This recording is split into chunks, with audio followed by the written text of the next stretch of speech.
Good morning, everyone. If you mind standing, please. I'd like to start our meeting by acknowledging the Tasmanian Aboriginal people as the traditional custodians of this land. We pay respect to elders past and present as they hold the memories, traditions, culture and hope for generations to come. We recognise and value Aboriginal histories, knowledge and lived experiences and commit to being culturally inclusive and respectful on our working relationships with the Aboriginal people. Thank you very much. Please sit. So good morning, everyone. I'm sitting in for the Mayor today, who's still away on leave. So hopefully you can bear with me if I get a few things out of order. Firstly, start with apologies. We have apologies from the Mayor, Matthew Garwood, and from Councillor Susie Kai. I do have a mayoral acknowledgement that I need to make this morning, and it's in relation to our Emergency Management Committee. The change is that's not on the wrong one. So my acknowledgement is under the Emergency Management Act 2006, Council is required to appoint a Municipal Emergency Management Coordinator and a Deputy. Recently, Council approved the appointment of Jane Lewis as the Deputy. This appointment was made by formal by the Minister of Police, Fire and Emergency Management in September 2025. Also, Council has appointed a Municipal Recovery Coordinator, with Natasha Tempest taking up this role. Both these roles are vital during a time of emergency to support Council's response and the community's recovery after a time of disaster.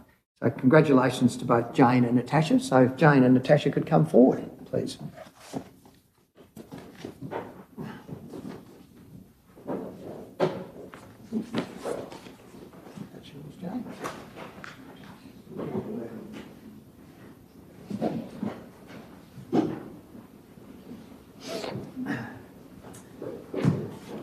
It's great. I work with them in another capacity as the chair of the Emergency Management Committee, so it's great. Are there any declarations of interest from the floor? Councillor Palmer. Thank you very much, Acting Mayor. 17.3 community grants. There is two in there that I had a conflict with, Rosie's Reading and also Stompin' Laps Around the Sun. So 17.3. Thank you. Councillor Harris. Thank you, Mayor. Yes, I also have just the one conflict, and that's 17.3 Rosie's Reading. My Rotary Club is a supporter of that. Okay. Any other conflicts from the floor? I'll note at closed council 24.2, the Princess Theatre. I'll step out for that, and Councillor Walker will chair that matter for discussion. And I received from the CEO this morning, he has a conflict with 24.5. So, thank you. Nothing further. Right. Council workshops. Somebody like to move a motion that received? Councillor Britton, seconder. Councillor Harris. No one, nothing to talk. Councillor Walker. Yes, just to note that apology for the November 6th meeting, and in fact I was in attendance at that meeting. Thank you. Thank you. So, turn my microphone on next time. So with any other amendments, I do appreciate I've missed the minutes, so I'll go back to them in a moment. Any other amendments anyone wishes to? Councillor Harris is the second. Did you want to say anything? No, I think it's quite straightforward. So with that amendment, all those in favour? It's all councillors present. Motion carried. So apologies, I'll go back to 4. Confirmation of minutes. The council notes there was an error in the response to agenda item 14.1. Questions on notice by councillors. Councillor DC Gibson, dredging Canamalooka Tamar River, October 25 in the agenda, and the minutes of the council meeting held on the 23rd of October are circulated. Specifically a reference to a notice of motion instead of a question on notice submitted by Councillor DC Gibson.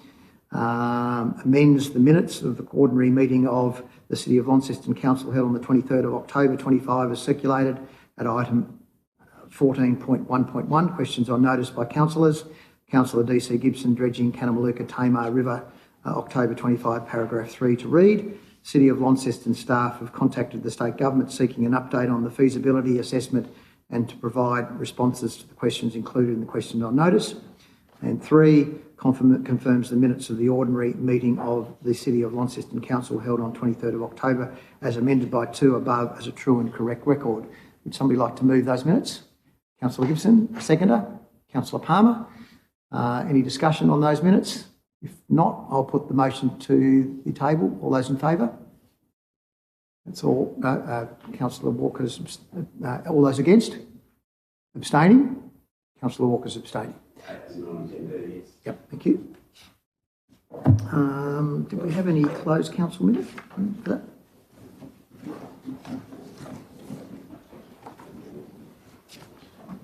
So there is actually a closed council minutes as well for Thursday, the 23rd of October 25. Oh, we'll do that in class. Sorry, my apologies, you're right.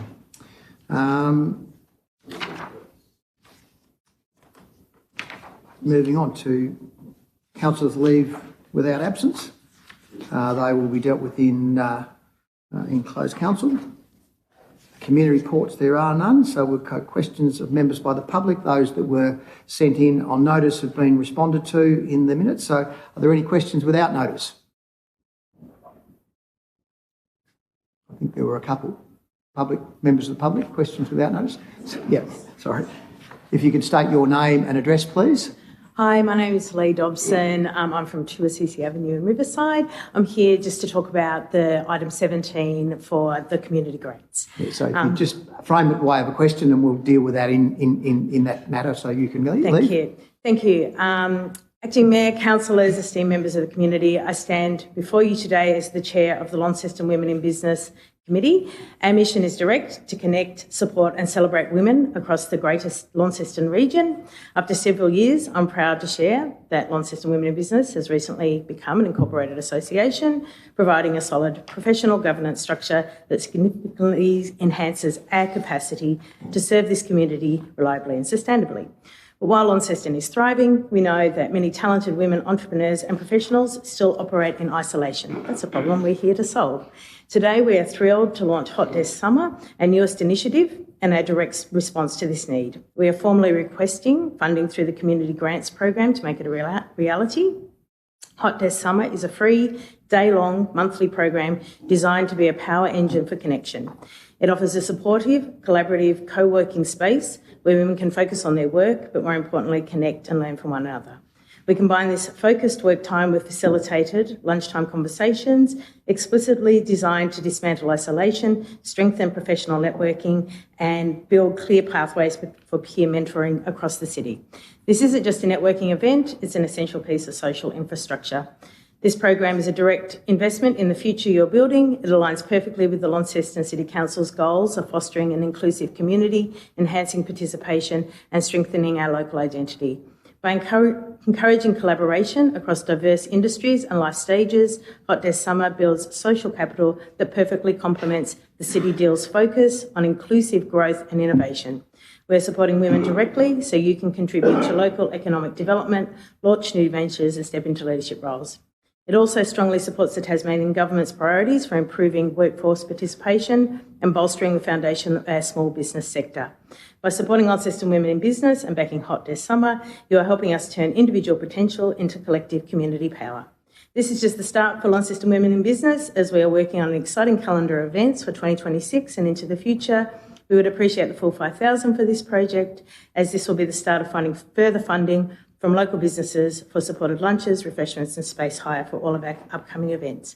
We appreciate your help in moving women from isolation to innovation. Thank you for your time. So your question is? My question is, we would like to support the Launceston City Council's community grants for the Launceston Women in Business Hot Desk Summer proposal. Thank you. Mr. Gnennan. Ian Gnennan, 20 Pine Avenue. A couple of comments first. I had asked a number of times about the itinerary and comments from the Japanese trip. I got the itinerary and got an excellent report from Councillor Palmer, which covered all aspects. I think it was very well done and looks like it was great benefit to Launceston. Noted that Two of the points there that we talked to the Mayor and asked what we could do between the two cities, and two of the points were on education with teachers and education with students. I had spoke previously about the exchange of young workers between the two countries, and I would hope we'll look at that possibly being taken up. Second point to that comment was that I did hear on the ABC, the Launceston Chamber of Commerce, and their ambitions, etc. And I just wonder, are they a better, or be better placed to look at, participate in those sort of events, to look at the economic development side of things? It's just a comment. Obviously, give them something to get their teeth into. The second one, just a comment again, was the Queen Vic Mag and the alterations to their structure. That was looked at in 2022. I did raise it 4 or 5 meetings ago about the benefits of having it funded by the state government instead of by the council. I haven't seen or got anything back in writing in relation to that as to the progress the council's making with the Queen Vic Mag. We'll follow that up and come back to you, because it would be nice just to see an update.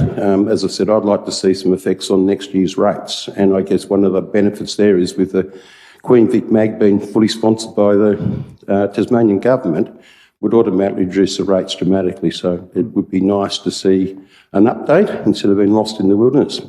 Couple of questions. Great to go out to Georgetown, out the highway past Bunnings, etc., and see a great heap of deciduous trees established out that way, all the way to past landfill. Really does look a picture this time of year. Sadly, when you go to the entrance of Launceston from the airport, there's a whole heap of broken down wattle trees, probably inappropriate gum trees at some stage, which are going to lose branches, etc., onto houses underneath and things like that. You get to the borderline of the Northern Midlands, and they attempted 25 years ago to plant an avenue of trees to the airport. 3/4 of that still exists, and they're very mature trees. And they actually look a picture at the moment. It would be nice for the two councils to get together and look at replacing a tree replacing program over years to have an avenue of trees to our major entrance to Launceston from the airport.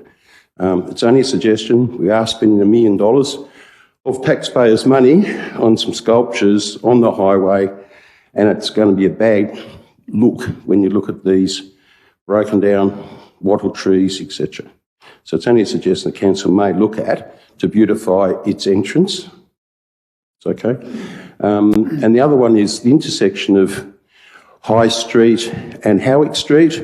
I've been on to a number of councillors over the last 15 years about that intersection. I note that in the last 10 years there's been 48 accidents on that intersection. I've been involved in 2, in that I own the vehicles. Neither have been reported to the police. That makes it 50. How many others haven't been reported? But I'd say it's one of the most dangerous intersections in Launceston, and is really hard to negotiate if you've got a small vehicle and you're trying to look past a larger vehicle parked on your right if you're looking at turning left. So I just wonder, is there any future plans for that intersection? I'll make a comment just purely from a personal viewpoint. We've had a number of iterations of opportunities to change that intersection. I think that's still ongoing. We often have pushback from public in regards to the various iterations that we've come up with in the past. So we haven't actually come up with a solution that actually works yet for everybody. But I'll take on notice and I'll put that back, and we'll respond back in our next council meeting. The loss of a couple of parking spots and the left-hand lane being able to go forward quicker would solve the problem. I don't see it's a hard issue. I'm not a traffic engineer, but a risk manager, and at the moment it's probably could be a serious accident, serious injury waiting to happen, because the accidents can happen on the driver's side, impact from a vehicle on the driver's side. So yeah, it's just I understand the issue, because it has been well spoken about, and slip lane going through that left-hand side has been something discussed. Obviously, the residents are impacted by that, and the speed of cars going through that intersection as well. So, and understand that. We'll respond back to you more formally. Appreciate that. And lastly, I asked the question about the camping site out Foster Street. I had two concerns, and the Mayor mentioned that he was just looking at low-hanging fruit, but as I mentioned prior, there was other low-hanging fruit available to council to look at within its portfolio of assets, and I wonder why they weren't looked at. Two things I have against the proposal, if it goes ahead, if we get taxpayers' money to sponsor it, and that is, it's a sporting precinct there, and surely the council's got a strategic plan that covers all that land for the next 50 years. And certainly you wouldn't think that a campsite is appropriate to a first-class sporting complex, that at some stage that land's going to be required for other uses than a campsite. The second point is, I went through Campbelltown the other day, and just over the old bridge there's an area of grass. There were 25 campers on that grass. Has been on that council previously. All we did was improve that land and mowed it. We didn't put a dump point there. Admittedly, that's probably another $100,000 to $150,000. But just a heap of mowed grass enabled those campers to be there, and probably room for another 50. Whereas the site at Foster Street, you're looking at 11 campsites in total, and to me, $775,000 is far too much money to spend on 11 campsites. And as I said, within the council's assets, there's other sites that are more appropriate, larger, and probably cheaper to accommodate campsites. Thank you for your question. We'll answer that on return. Thank you. Any other questions from the public? Okay, thank you. We now move to planning scheme. So, get my things. We are now under the provisions of the Land Use Planning and Approvals Act 1993. Council acts as a planning authority in regard to items included in agenda item 11. Planning Authority. 11.1, Planning Scheme Amendment, Local Historic Heritage Code, Place or Precinct of Archaeological Potential. The decision statement is to decide whether to reject or agree to initiate an exhibit amendment PSA LLP 0032 to the Launceston Local Provision Schedule of Tasmanian Planning Scheme. And the recommendation is that Council, pursuant to Section 40D of the Land Use Planning and Approvals Act 1993 of its own motion, initiates amendments PSA LLP 0032 to the Launceston Local Provision Schedule 2A, insert two places in the LAU Table C6.4, places or precincts of archaeological potential, being Brown Mountain Road, Lilydale, adjacent to 346 and 348 Mountain Road, Lilydale, and 148 Vermont Road, Mowbray, as shown in attachment 1 to this report. And B, amend the Tasmanian Land Local Provision Schedule maps to include the identified places as shown in attachment 1 to this report. 2, Section 40F of the Land Use Planning and Approvals Act 1993 certifies draft amendment PSA LLP 0032 identified below and in attachment 1, and 3, Sections 40G and 40H of the Land Use Planning and Approvals Act 1993 determines the period for public exhibition to be 28 days. Is there somebody to move that motion? No one? Councillor Walker, seconder. Councillor Harris. Councillor Walker. Start with a few questions, if I may. Thank you, Chair. Certainly. I'm interested to understand how, when it comes to the Mountain Road, Lilydale section, or the process that has taken transpired for this to be recognised and then assessed. Was it something that came from the community, or is it something that council has instigated? I think Mr. John Dent, actually did something, but I'll hand over to the officers. A member of the community that lives in Lilydale brought it to the heritage team, and then we did our own assessment to review whether it met the criteria for heritage listing. So this one in particular is a way in which we can show the community that we are listening to their feelings about heritage and how we can sort of support protection and governance of those items. Yeah. Just to add to that, I think the council operations team have been aware of it for 20 years and have had special protocols to deal with it during that time. So it's not a new thing to the council, but it's a new thing to recognise it as an archaeological item to be managed under the planning scheme. And that goes to my other question, which was to do with the servicing of that road by Launceston Council. There seems to be a discrepancy between councils listing it as a serviced road. Is that correct? And whether we in fact do service that far up that particular road or not? If someone can speak to that. It was mentioned in the report. Council maintains that road to just past this section. So if it was a really bad pothole, they're aware of what the limitation is as to how they can rectify that, but we maintain to just after this section. Happy for more questions, Chair, before I speak, if you wish. You have more questions? You don't? No, I don't. No, Councillor Harris has a question. Yes, just a question regarding the use of the road, if it is to be heritage listed. You've mentioned that if a pothole were to appear, then a culturally appropriate repair would be made rather than a bit of tarmac thrown in it, I guess. But I am more interested to understand what the use of the road would be. Would this impose load limits?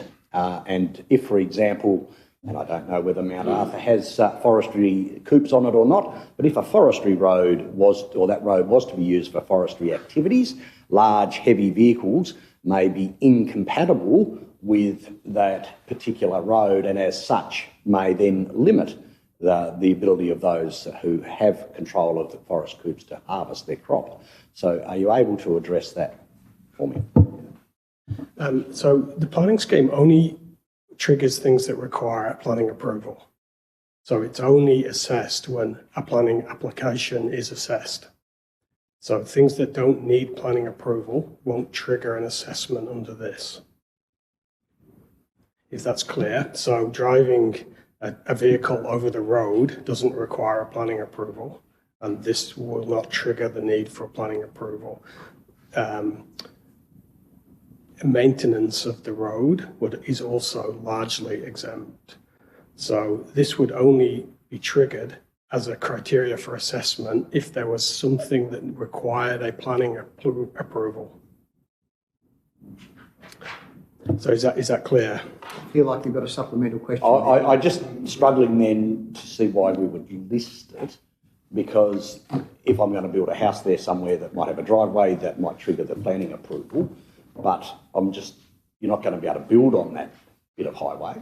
So I'm just trying to understand the relationship between listing it and then what future unintended consequences of that listing could be. I think it formally recognises the asset as something of significance, but the planning scheme only deals with what it deals with.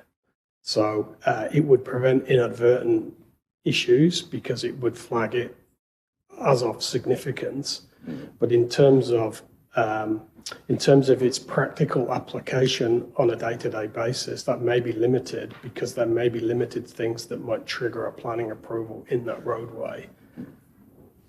Yeah, I am concerned of listing a road for something else, but anyway, that may have further consequences, so I'm a bit uncomfortable with this.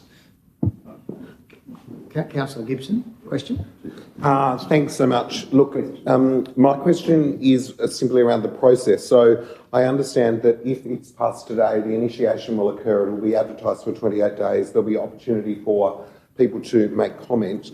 My question though is, have the landowners of both sites already been notified and engaged with regard to the potential listing of said properties? And what does that look like? Or does that occur in the next process, should it go ahead? So council own both assets. So we would, through the due process, be notifying neighbours in the 28 days. Yeah. Thank you. And in terms of different parts of council, I guess, have there been meetings with regard to across council and our approach to it? Yes, we've been in contact with both the roads teams and building asset management. So the teams that are in charge of maintenance of both sites are across the process. Yeah. Any other questions? If not, back to the move of the motion to speak. Thank you, Chair, and thanks for those explanations. What a magnificent example of Launceston Council being able to recognise, acknowledge and make efforts to preserve our local history. These types of roads, if I start with Mountain Road in Lilydale, would have been all over our municipality, all over Tasmania, in areas where there might have been boggy land, difficult terrain, steep roads, that sort of thing. The majority of them have been buried long ago, dug up, relayed, that type of thing. What we have here is an authentic, over 100-year-old cobblestone type road that is preserved today, that is used today, albeit by not that many people at the top of at the back of Mount Arthur, but nonetheless is used. The recognition of that does not change the use of it or the access to it. It makes people more aware and therefore maybe act more sensitively around that.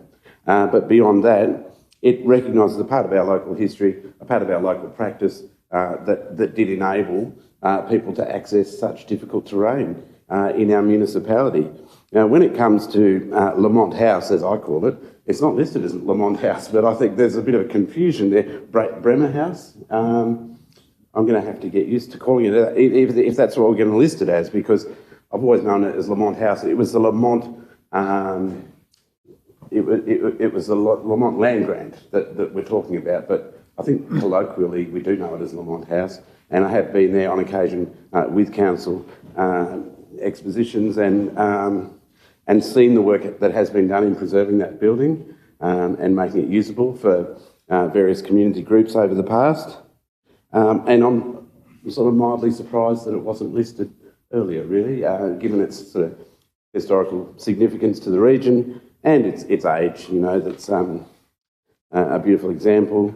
That area, forming a part of, I suppose, the greater Heritage Park region, means that area is somewhat available to the community. I wouldn't say the public necessarily. It depends who is the leaseholder of that land at the moment.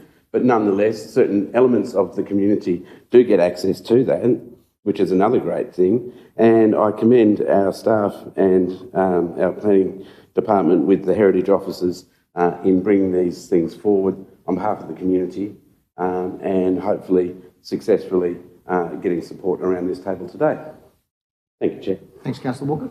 Councillor Harris is the seconder. Yeah, thank you, Mayor. I might just start, because Councillor Walker triggered another question for me. And reading it is about places and precincts of archaeological potential.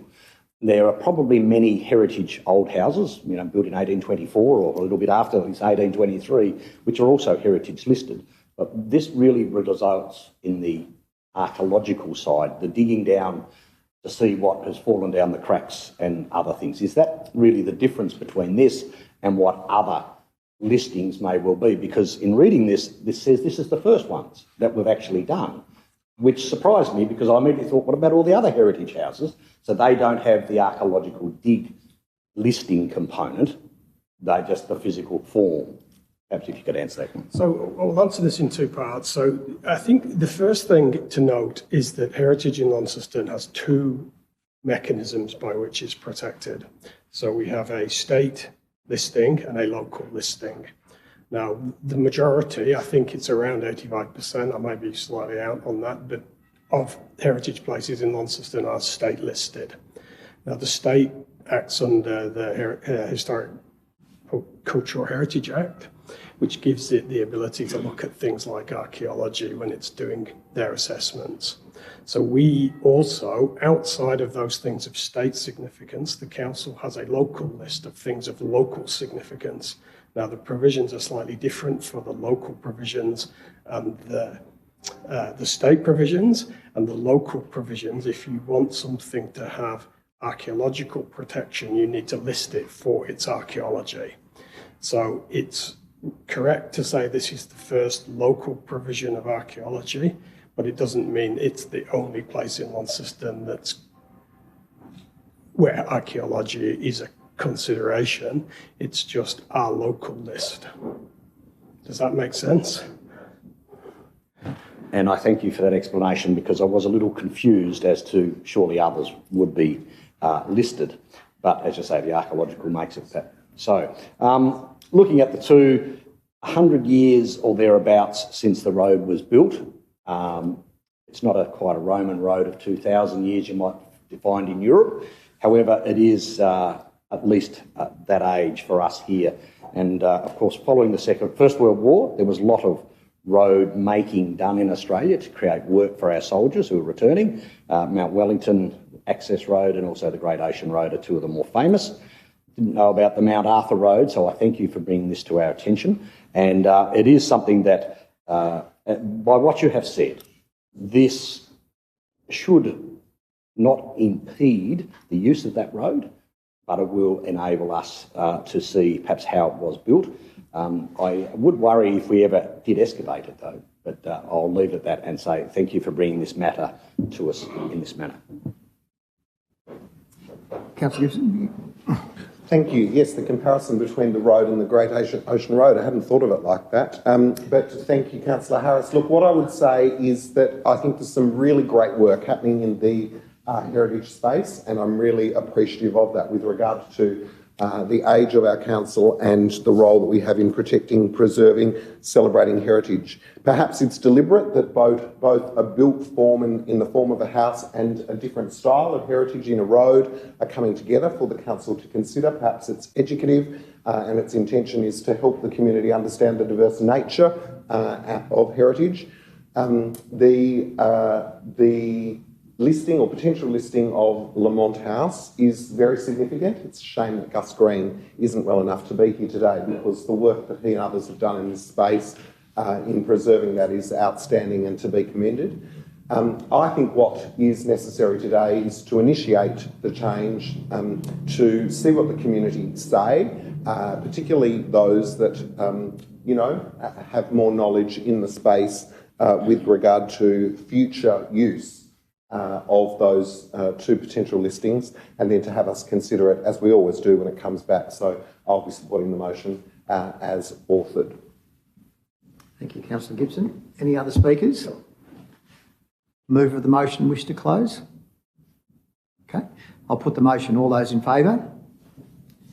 That's all councillors present. The motion carried. We now no longer sit as a planning authority, and I must note in my exuberance I jumped through a couple of hoops. Number 9 petitions and number 10 deputations. There are none, so I apologise for that. We now move on to item number 12, which is Mayor's announcements. There are some by the Mayor, and then there are a number listed that I've done as acting Mayor.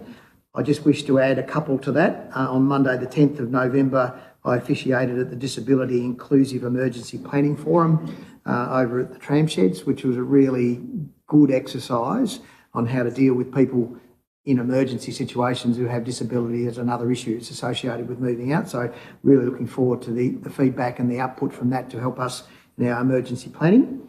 And secondly, the CEO and I met with Catherine King, the Minister for Infrastructure, earlier in the week just to discuss matters. She actually raised the issue with us, which was good. She called us to a meeting, which was a very productive conversation about what we're doing here in Launceston, very much across her brief, in regard to what things that they've promoted, and gave us some inkling as to the sorts of things that they might support going forward. So that was a very valuable meeting. Otherwise, and yesterday I had a lovely day at the citizenship ceremony, as always, officiating at that for the first time, which was a pleasure from my perspective, and another great day with another 84 citizens that joined us from over 30 countries, which is absolutely amazing. So I thought that was fantastic. So they're my announcements. Any questions anybody's got on that? Councillor Walker? Oh, sorry, you were just... Sorry, thank you. So we'll move on. Those are the announcements. We now move on to item 13, which is councillors' reports. Any councillors' reports? Councillor Walker. Yeah, just to add that along with Councillor Ross Marsden, I did attend that citizenship ceremony yesterday at the tram sheds, and I just wanted to acknowledge the great work that our acting mayor did yesterday to make those people feel welcome and included, and it was a wonderful ceremony that welcomed, I think, 79 new Launcestonians. Wonderful. Thank you. Councillor Harris, thank you. Yeah, thank you, Acting Mayor. Yes, since we last met, three of us here today, Councillor Palmer, Councillor Walker and myself, have been to Ikeda and returned. Councillor Palmer's report appears in this meeting's agenda, and there will be further reports coming, I'm sure, as far as that trip goes. It was an excellent trip. We certainly learnt a lot, and there is much to be gained from having a successful sister-city relationship, in my opinion. On the 4th of November, I attended Franklin House as the committee member there to see how things are going out at Franklin House, and I just wanted to raise the issue that they have raised. They have reduced their hours because of the lack of volunteers, and it is a problem that is across many volunteer organisations, that they can no longer be open as long as they would like. So they're now shut on Mondays, and they always used to pride themselves as being open on 7 days a week, but they now had found themselves having to be shut on Mondays and also restrict their hours on weekends to just after lunch from 12 to 4. But along with several thousand, I think I was 1,633 when I walked into the Albert Hall on Sunday of last week, to have a look at the finished product. We'd obviously seen during our council visitors how the Albert Hall had been up to that stage, but it was still very much a building site. To see the finished product, not everyone was happy with it. They all have their opinions. But in general terms, I would say that at least 90% of the people I spoke to were very happy with the what has been presented. And I did have to remind a few people that it is not a theatre, but in fact a hall, and as such, functions as a hall first and foremost, that can handle some musical productions and otherwise, but it certainly isn't a theatre where you can have things flying in and back out, because it's simply not built that way. But nevertheless, a very good day, and I'm not sure what the final number was, but I do hope that everyone takes the opportunity to go and have a look at this investment we've made in the city. And following on from that, I took the opportunity to have a look at the children's drinking fountain to celebrate Queen Victoria's Jubilee. Diamond Jubilee, I think? Jubilee. Yeah, Jubilee, I can't remember which one. And the work that has been done by Glasgow Exhibition is just outstanding. Certainly something that everyone should take the opportunity next time you're in City Park, have a look at that. And the John Hart Conservatory is finished on the outside, but still work to be done inside. That also is looking very good. So the City Park is looking in excellent condition for the summer ahead. Thank you. Thanks, Councillor Harris. Just on the Albert Hall, I do need to add another mayoral thing. I actually did speak on City Park Radio on Sunday in relation to that. And I'd agree. I think I arrived there at 10:30, and I think that had over 500 by that stage. So it was a very busy day, I think, for the community. It was great to see people in and out of the Albert Hall, looking at what it can be and will be going forward. Councillor Britton. Thank you very much, Mayor, Deputy Mayor. Last week on the 6th, I attended the opening of the Newstead College Pre-Tertiary Art Exhibition Airborne for all their students. It's always a humbling experience to go and see what they're capable of. I just wanted to say a quick shout out to Lily Round, who won the People's Choice Award and also made a little nod to the Pointing Mountain and St Patrick's Head, which was close to home for me, and Darcy Norman. He was my vote, and it was quite a visceral piece of art, but he didn't win. I think he should have. Well done to everyone. Thank you. Thanks, Councillor Britton. Any other reports? Councillor Marsden. Thank you, Acting Mayor. I attended several events over the course of the last few weeks, but I want to just highlight just a couple. On Sunday, I attended the Thai Food and Cultural Festival here in Civic Square. Started off in humble beginnings in 2017, and it's just now such an amazing event. I don't know if other councillors attended, but the event was chock-a-block. And the colour, the festivities, the dancing, the food was fabulous, and made me very proud to see just how culturally diverse Launceston has become.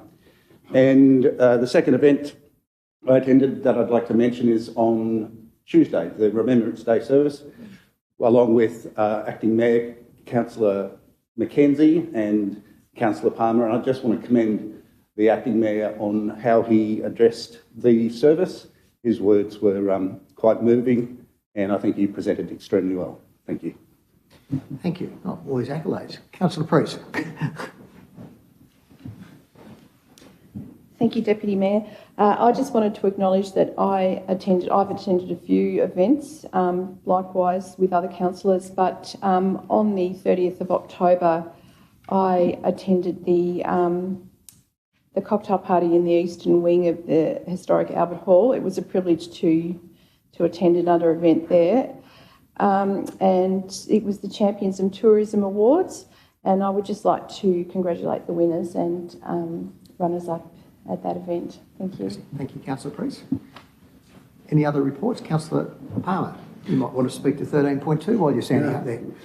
Thank you very much, Acting Mayor. A couple of events I've attended. One was the big day out at Lilydale. Congratulations to Jenny Story for running that. I think it's the third year in a row that she's run that at Lilydale, and it is a massive community event. So thank you, Jenny, for all that you do. I attended the official opening of the Albert Hall, which was wonderful, along with Councillor Marsden and the Mayor. And also attended the Thai Festival, and I'd also like to say well done to Councillor Marsden. I saw the news story and you spoke very well. Thank you very much. And I must say that the chicken skewers were outstanding. I love the chicken skewers there. Highly recommend them. On Tuesday, the 11th of November, along with Councillor Marsden and yourself, Acting Mayor, we all attended Remembrance Day. And for me, it really is an opportunity to reflect and think about all those men and women that served our great country, and also think about my grandparents who served in the Second World War. And I was very close to my uncle, so at every opportunity that I get to pay tribute to him. He's a returned Vietnam veteran, so I always have a moment of reflection about him and his service to this country. He was wounded in Vietnam, but he was one of the lucky ones that did come home, but had years and years of suffering for that. But I pay tribute to them and every man and woman that served this great country, lest we forget. If that's okay, Acting Mayor, I would like to speak about 13.2, Yep. our ICATA trip.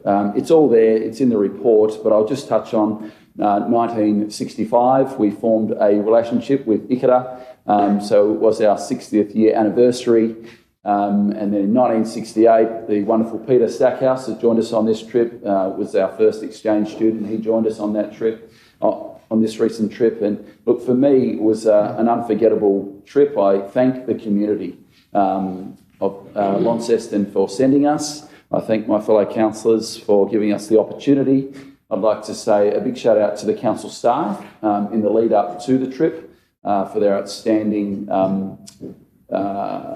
leadership in informing us about Japan and what to expect, and the training that we got in the lead up to it. And whilst we were there, I'd like to say thank you very much to the council officers. For me, there were three key points. One was education. After speaking to the Mayor of ICATA, I will not try and say her name properly because I'll get it wrong, but she is an outstanding mayor, and I just want to pay tribute to her. And I spoke to her about some things that she would like to see us develop, and it was student exchange and it was teacher exchange, and just building on the cultural awareness of our two cities and learning about our everyday life. The opportunity to export wine, beer and whiskey, and after all, we are the city of gastronomy, so we should really look into that. And the third one for me, and quite surprising, was the waste management side of things. It was really interesting to see that there's actually no litter whatsoever over there.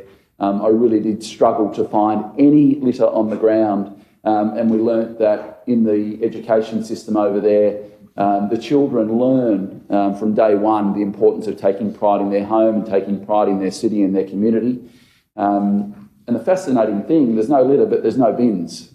So everyone takes their rubbish home, they burn it or recycle it. So that was really interesting, and we should look into furthering that. And there's many other topics that the official report will cover, but a massive thank you from my point of view. It was a very worthwhile trip, and I look forward to developing that relationship further. Thank you very much. Thanks, Councillor Palmer. And just for Mr Guinness on the questions he asked earlier, or raised, or comments he made earlier, is that we did have a debrief this morning in regard to the ICATA trip, which was actually pulling out the salient issues that went on and how we can actually evolve and develop that further. So there'll be further information come back to the public, as there will be with the reports from other councillors that have been, and the official report that come from council as well. So there will be a lot come back in regard to ICATA in the ensuing weeks. So I'm looking forward to, I think it's a really positive conversation this morning. Any other councillors' reports? Okay, if not, we'll move on to questions by councillors. Questions on notice by the councillor. Question on notice by Councillor Kai in regard to Children's Week and Birchall's apartments. That's been answered in the agenda. So are there any other questions without notice? Just a point of order. Sorry, I missed something? Well, we haven't actually accepted 13.2. Sorry, my apologies. I'd like to move that 13.2 be accepted. Thanks, Councillor Palmer. Seconded, Councillor Walker. All those in favour? Oh, would you like to speak any further on it? Would you like to speak on it, Councillor Walker? I would like to speak to 13.2. Thank you, Chair. Sure. Considering that I was one of the councillors who was sent there on behalf of Launceston, and I do wish to start by thanking the community of Launceston for that opportunity. It's a deep honour. There's no other way of explaining it. I thank our community member, Mr Guinness, for his interest, and the points that he made before we went in community question time really resonated with me. I did intend to catch up with him before I left, but unfortunately I missed that opportunity. But nonetheless, I will catch up with him at some stage and have that debrief. But I also am looking forward to the process of course, internally discussing it with my fellow councillors, but the broader conversation with Launceston community, the issues that we have to grapple with in regards to having a sister city and what that means for Launceston. In fact, we do have 4 at the moment. There are questions we have to ask ourselves about that. Is it better to focus on one and do that job well rather than have many, which many other cities have as well? If you look at a list of cities that Beijing is sister cities with, for example, you'll find it's a list of 20 or 30. I think that if this is to be successful, and there's a lot of corporate knowledge that has gone with this, there's a lot of people involved in council over past years, the past 60 years, that have had an impact in this relationship, a relationship that ICATA obviously takes on a level that we currently don't.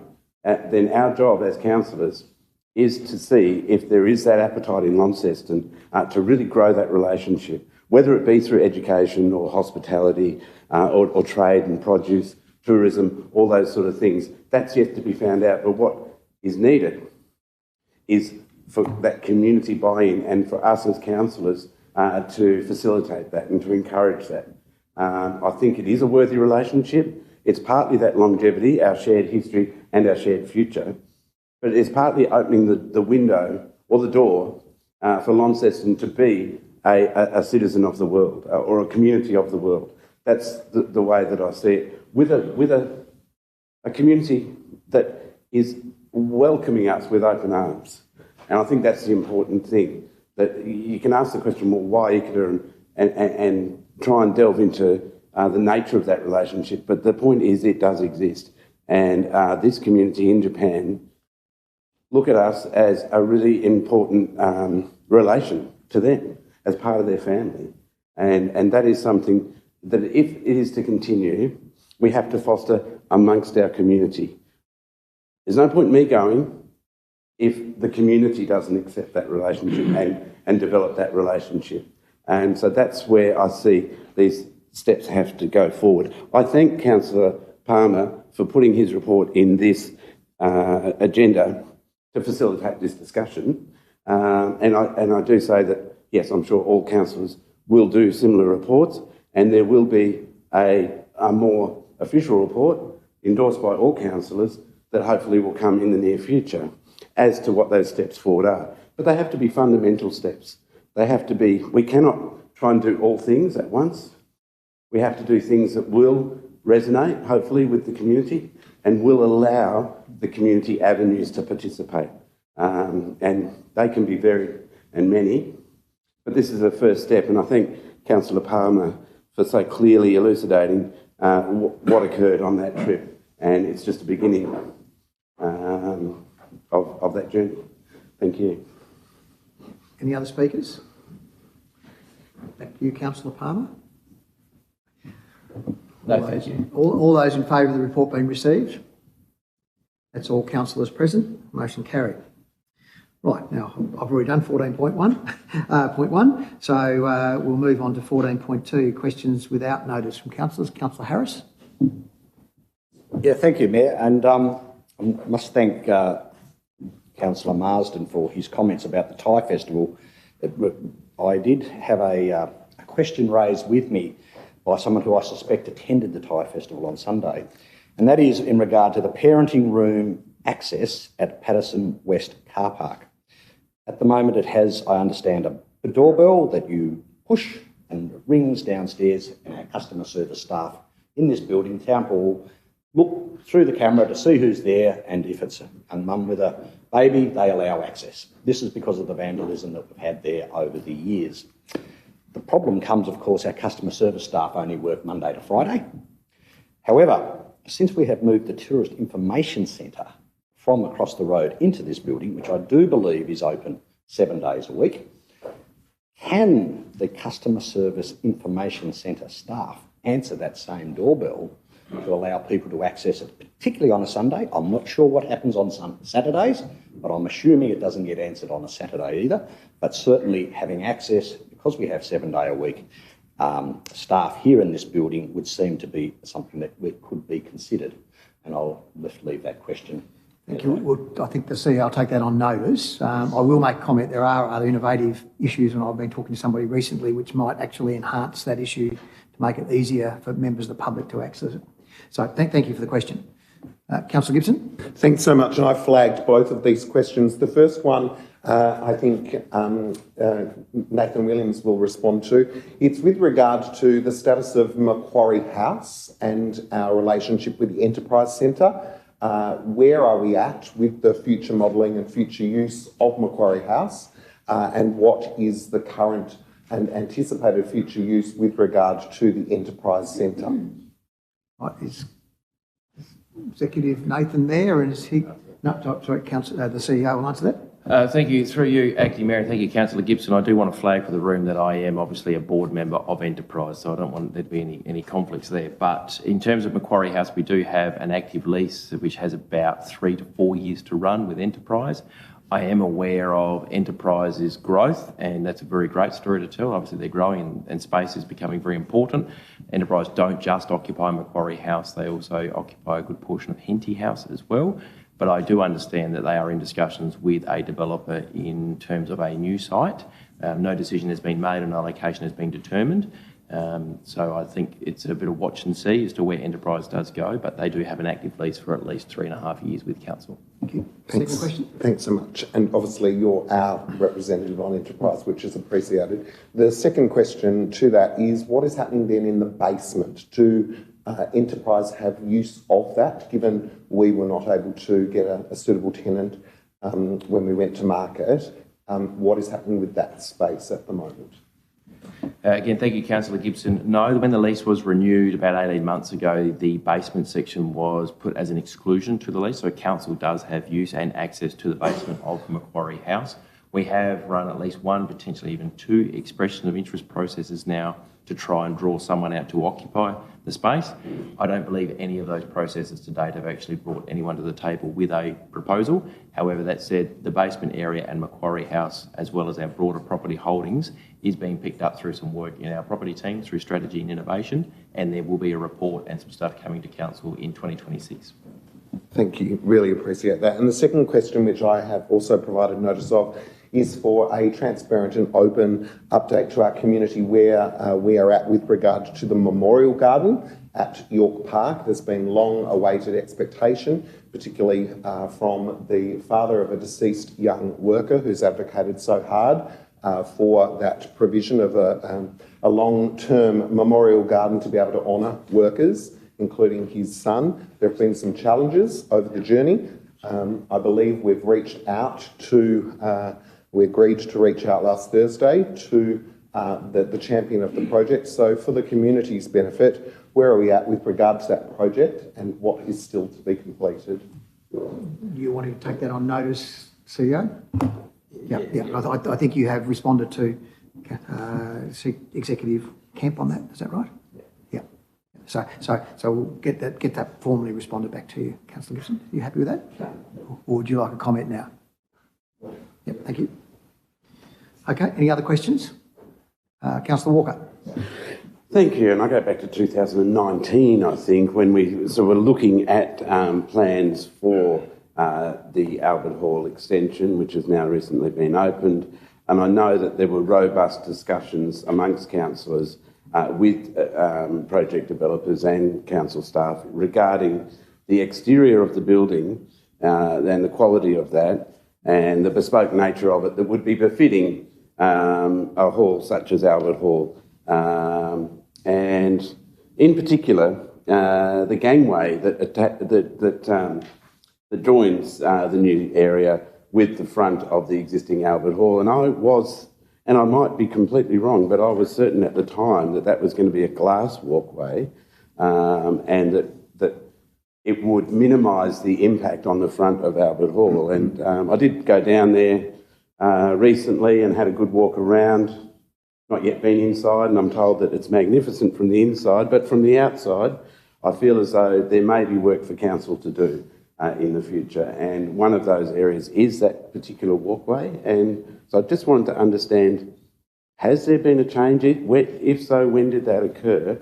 Because I was certain that at some point that was going to be more of a transparent type of gangway, if you like, whatever you wish to call it, connection to the front of the hall.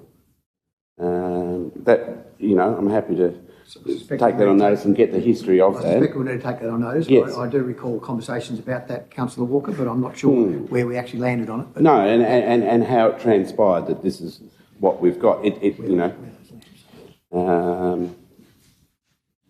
won't run a commentary on it. I think the question speaks for itself. Yep, no, I understand the question. Yes. I think at the moment, from the inside, it looks absolutely spectacular with the lamps that are in there, which were on the steps there previously. It looks fantastic as you walk through into the main hall. But I know there was conversation about keeping that transparent so you could actually see the facade of the hall. It's that corner, what you say, the northeast corner of the original facade. I understand exactly what you're saying, Yes. and I do recall conversation about that. Yes. Where we concluded, I'm not so certain, so we'll take that on notice. Yep. And secondly, second question, if I may, Chair, in a follow-up, I suppose, to a question from Councillor Kai regarding apartments that are proposed as part of Birchall's, and if there's anything we can do to prevent these apartments becoming Airbnbs. I mean, it's a bit of a point-blank question, I suppose, in particular to those apartments, but in general, there are mechanisms which I don't believe have been listed here in terms of council potential bylaws and fees and charges that could be put on future Airbnbs in Launceston, which weren't sort of mentioned in this particular answer. So I'd just like a more detailed response, if possible, about mechanisms that could be, I suppose I'm asking the question again and saying that I believe that, that there are more mechanisms in terms of council response. This is a problem that is not sort of, restricted to one building, of course. This is across Launceston, and we know the rental crisis is getting worse. We know there are more Airbnbs being approved. There may be limitations in what we can do as far as a council in restricting that, but there may be co-commitment things that we can do in regards to fees and structures that other councils have done. And while those costs will probably get passed on to the tenants or the users of those Airbnbs, I think at this stage, most councillors might agree that any lever at our disposal should be explored.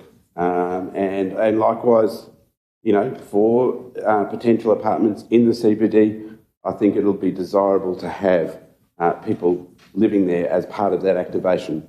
Sure, short-term stay people do activate the area, but I think people long-term activate it in a different way, as it would lead on to other businesses that establish to facilitate that. So I would like a more detailed response, not necessarily referring to the Sorry, building. thank you. Just to paraphrase, I think the answers to the question are appropriate in relation to what actually exists at present, but I think you're asking a further questions, are there other things that we could do to manage and limit the use of Airbnbs? I think the difference is that Councillor Kai's question was specifically in relation to that development, and I think we just need to broaden that discussion. I accept that. And get all the levers listed. But basically looking at what other opportunities have we got to manage our Airbnb. And they are many and varied. Thank you. Thank you. Any other questions? Councillor Pentridge. Very nice. It's hard. I get a bit tired of listening about B&B. I mean, I'm not personally involved in any sort of tenancies. Most of my properties are given to people to use if they require some shelter. But I think the point needs to be made that people in our community are buying properties. On some occasions, there's more money needs to be spent. And yes, if they go down that route of B&B, it's because they're trying to get a better return than they would out of a rental. But nevertheless, we shouldn't forget that these people have invested a lot of money to buy a property in Launceston and to renovate it. And I can assure you that the people who actually take the effort to actually renovate places, they renovate it to a reasonable standard to make them appropriate for B&B. And if that doesn't return them a reasonable amount of money, they will put it back on the market. So it's a sort of catch-22 situation. Do we restrict people? I mean, I think anything we can do to encourage people to renovate places.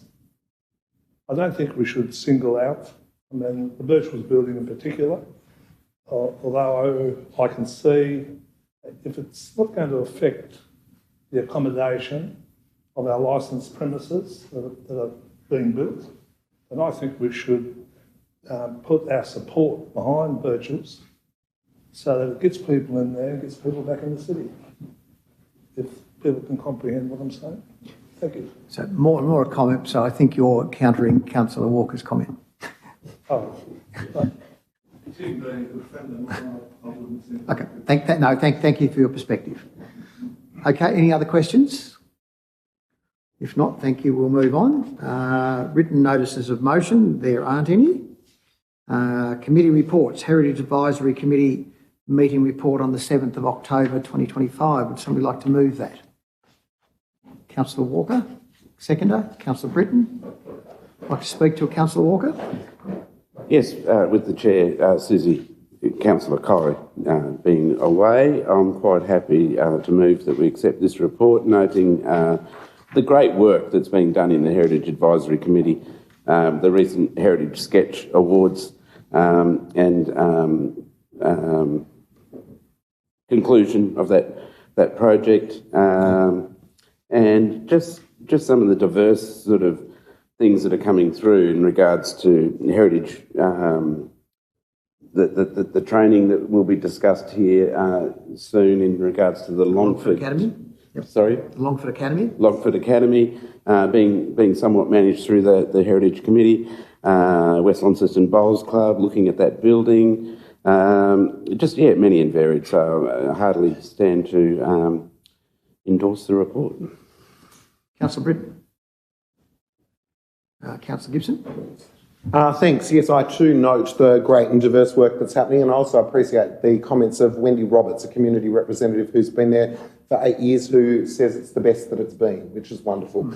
But what I think we can do better, and in terms of being consistent, you've heard me say this before, I'll say it again, I think we can tighten up what it is that comes to council for endorsement. It would have been really notable if there was a recommendation from the Heritage Advisory Committee today that supported really clearly the 2 applications for heritage listing that we considered in the previous item. It would have added a whole lot of weight for there to be a recommendation that council notes and further supports the endorsement in principle from the Heritage Advisory Committee for those 2 sites to be recommended for initiation of planning scheme amendment. So that's where I'd love to get to. It's really great to have updates and overviews and kind of a copy and paste of some of the things that we as councillors know that's going on for those members that are present at the committee. But I'd love for it to be much more structured, much more hefty, much more weighty, and for there to be even greater clarity of purpose. So I've said it before, I'll say it again because I'm consistent in my approach. I'm applauding the great work that's occurring. Said that before as well. That's notable. Let's go the next step further. Thanks, Councillor Gibson. I think I endorse all that because that was the big issue. I think Councillor Walker and you and I were on the Heritage Advisory Committee. We couldn't actually bring recommendations, and particularly in relation to planning matters, because we were then seen to have been prejudiced in our thinking before we got to the meeting. So I appreciate that. I'm sure the CEO has taken that on board in regard to the review of committees and what we're actually doing going forward.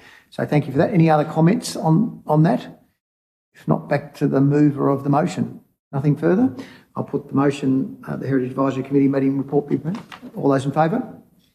That's all councillors present. Thank you. Cultural Advisory Committee. Moved Councillor Walker, seconded Councillor Britton. Speak. Thank you, Chair. Moving as Chair of this committee to accept this report, and certainly taking note of Councillor Gibson's comments on the previous item. I think we are on the cusp of developing a more robust working relationship between our committees and this table. And the suggestion distinctly is that recommendations will come from committees and come to this table as part of that reporting process. And I too firmly support that concept. I remain vigilant, I suppose you'd say, in regards to what committees we will have in the future. I know we have disbanded some. One, for example, close to my heart, the Cataract Gorge Committee, and I, Chair, if you will allow me this diversion to discuss just briefly, if I may, is fine as long as we have something to replace it with. The work on the Cultural Advisory Committee I think it's extremely important at the moment, where we have a group of diverse art practitioners and art administrators who come together to help guide Launceston municipalities step forward into the realm of public art. And we see the results of that all around our city. We will see future results of that very soon around our city. It is something that will bring some contention, and that is fine. It will bring discussion, and that is fine. Not everything is for everybody. But what it does do is reconfirms our commitment as a council towards the vibrant cultural life of this city. And that comes in many shapes and forms, not just murals on the wall. I encourage people to read the minutes and the report contained in the agenda. Or artefacts on top of street signs. Councillor Britton? No. Councillor Gibson? Thank you, and I echo the words that Councillor Walker has said. I also note the comments from 2 community members in general business of the recent meeting, where they raised concern for a lack of focus in delivering the cultural strategy, and that Councillor Walker took that on board and suggested that maybe he would put forward a notice of motion to ensure that there was clarity of focus. Importantly, the 2 people that raised that, Dr. Lehman and Helene Boyer, were present at the beginning when we wrote the cultural strategy, when we wrote the action plan. So it's really important that we listen to that community representation. Great. It's also important, I think, that as councillors, we understand exactly what's going on. There's more information in the minutes and agenda with regards to some of the mural projects and festivals than we as councillors have been provided with. So I think that's also really important. But in celebrating what is being achieved, there is some great work happening. And I think that is to be commended. And we look forward again to, as Councillor Walker has suggested, just a strengthening of what it is that the deliverable is at the council table that comes from that particular committee. Thanks, Councillor Gibson. Any other comments? Back to the move of the motion. Nothing further. All those in favour of receiving the report, put their hands up. Thank you. That's all councillors present. Motion carried. So our next item is the Homeless Advisory Committee report. Councillor Walker, you're moving that. You're a very busy man today. And Councillor McMahon. I do enjoy my committees, and they're a very important part of this council's work. It's an interface with the community that we have had over many years. That, as we've talked about, is going through some structural changes, and that's fine. But the Homeless Advisory Committee, and I do note we call the Heritage Advisory Committee and the Homeless Advisory Committee the HAC. We might have to address that at some point because I'm sure that will lead to confusion at some point. They can't both be the HAC, but anyway, they are at the moment in our agenda. And what we have here is actually the minutes from previous 3 meetings. We have seen a higher than usual turnover of staff that administrate the Homelessness Advisory Committee. We now find ourselves in a new position with a really enthusiastic staff member taking care of that administrative side of the committee, and we've got and apologies to anyone that has been waiting for these, but we've got the minutes from the last 3 meetings in the agenda. I'm happy to discuss with anyone around this table or in the community the nature of those meetings. We have community representatives, we have people who lived experience of homelessness, and of course we have our organisations in our community, the ones we all know and understand working in that area, all meeting together to resolve issues, find solutions, find resources that contribute towards safety and hopefully the accommodation of people who are struggling with homelessness. So that's an ongoing process. It's invaluable for our council staff to have that opportunity on a regular basis to talk to the services and the wonderful work that they do and the concerns that they have, the gaps that need filling. And council do contribute significantly in that regard, providing the building in Kings Meadows for the St Vincent de Paul. I know that Councillor Palmer is on the committee out there, and the great work that they are doing and continue to do out there. Much more work and that will be coming, and many more things that the council can involve themselves with, especially in providing that material support, whether it be a space. Not necessarily is it always about money. It's about resources quite often and filling the gaps where those resources are not provided by the state. So that's where this work is invaluable, and that's where potentially there will also be resolutions coming from that committee in the near future, recommendations, and that's where I think all of us have experienced with committees the frustration of community members that have felt like that the committee's not being heard. Now they will be, and once we can ratify that, get those new terms of reference in place and that new process in place, I think we will see some market improvements in the responses and the outcomes, especially as in a committee as important as this. Thank you, Chair. Thanks, Councillor Walker. Councillor Britton. Councillor McMahon. Yep. Thank you very much. I just want to reiterate what Councillor Gibson said earlier in regards to committees. Sometimes, unfortunately, they turn into where it's a report rather than there are tangible outcomes. And I do feel like the Homelessness Committee started with some great gusto and had some clear objectives that they wanted to achieve.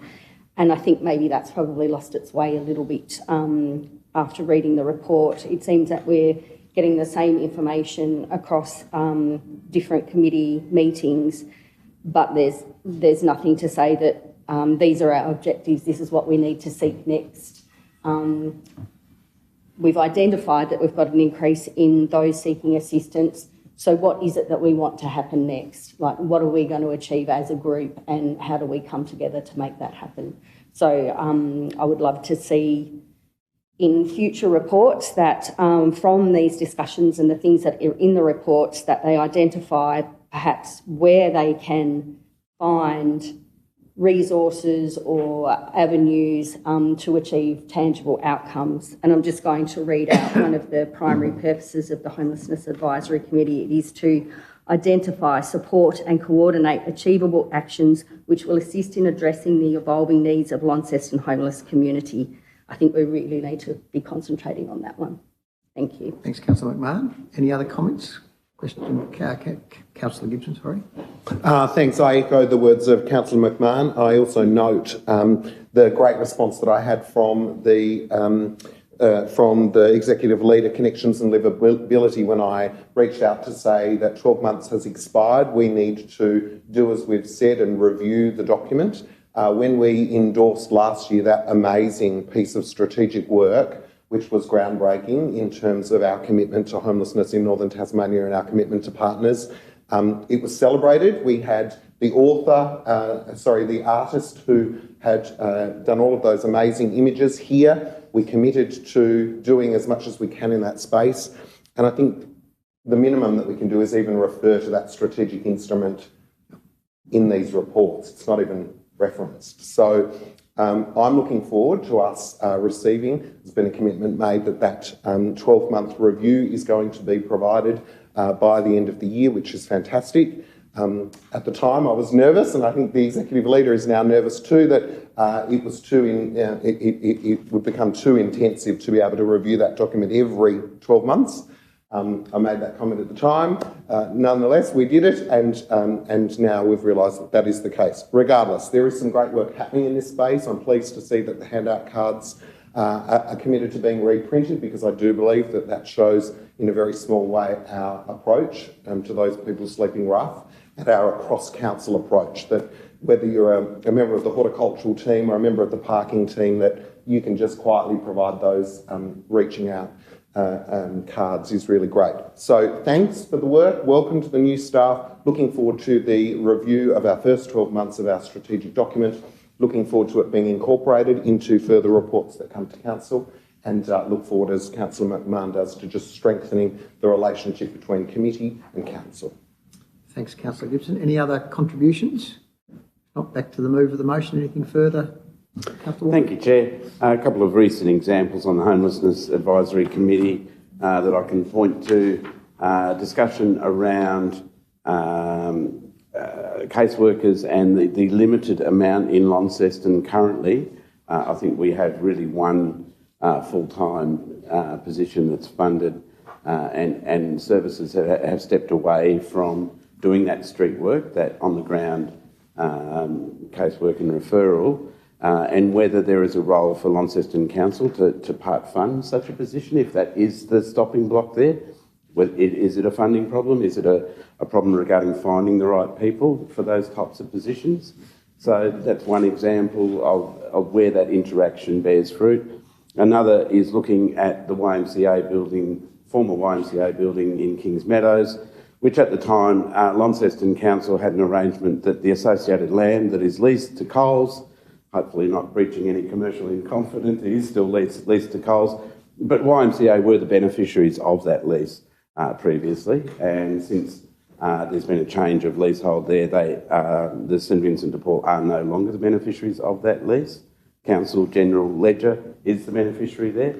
That's something also that Council can consider as a contribution in the future towards those services that are doing the work that we're not experts in, that are funded partially by the state government to do, but can be assisted by Council in that process. Thank you, Chair. Thank you. we'll put the motion. All those in favour? It's all councillors present. Thank you very much. Just as a round-up, I think really the theme of all three of those were recommendations from the committee's action. We want to see more action in there and reference back to strategy. I think are the three key takeaways from all three of those. So I think we just need to focus on that. Okay, thank you. So we now move on to connections and livability. Our first motion at 17.1 is in relation to the Longford Academy sponsorship. I think the recommendation is that we note the testimonials from council-sponsored participants in the Longford Skills Academy. Would somebody like to move that motion? Councillor Harris, seconder. Councillor Walker. Oh no, Councillor Marsden, I'll go for. Thank you.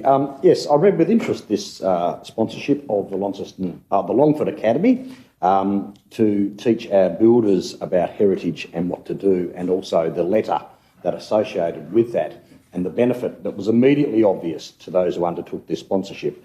So whilst we just note this report, I do think it is something that has produced a useful outcome for the retention of our heritage, particularly our built heritage, because often in the efforts to perhaps resolve an issue, a well-meaning builder can actually make things worse without intending to.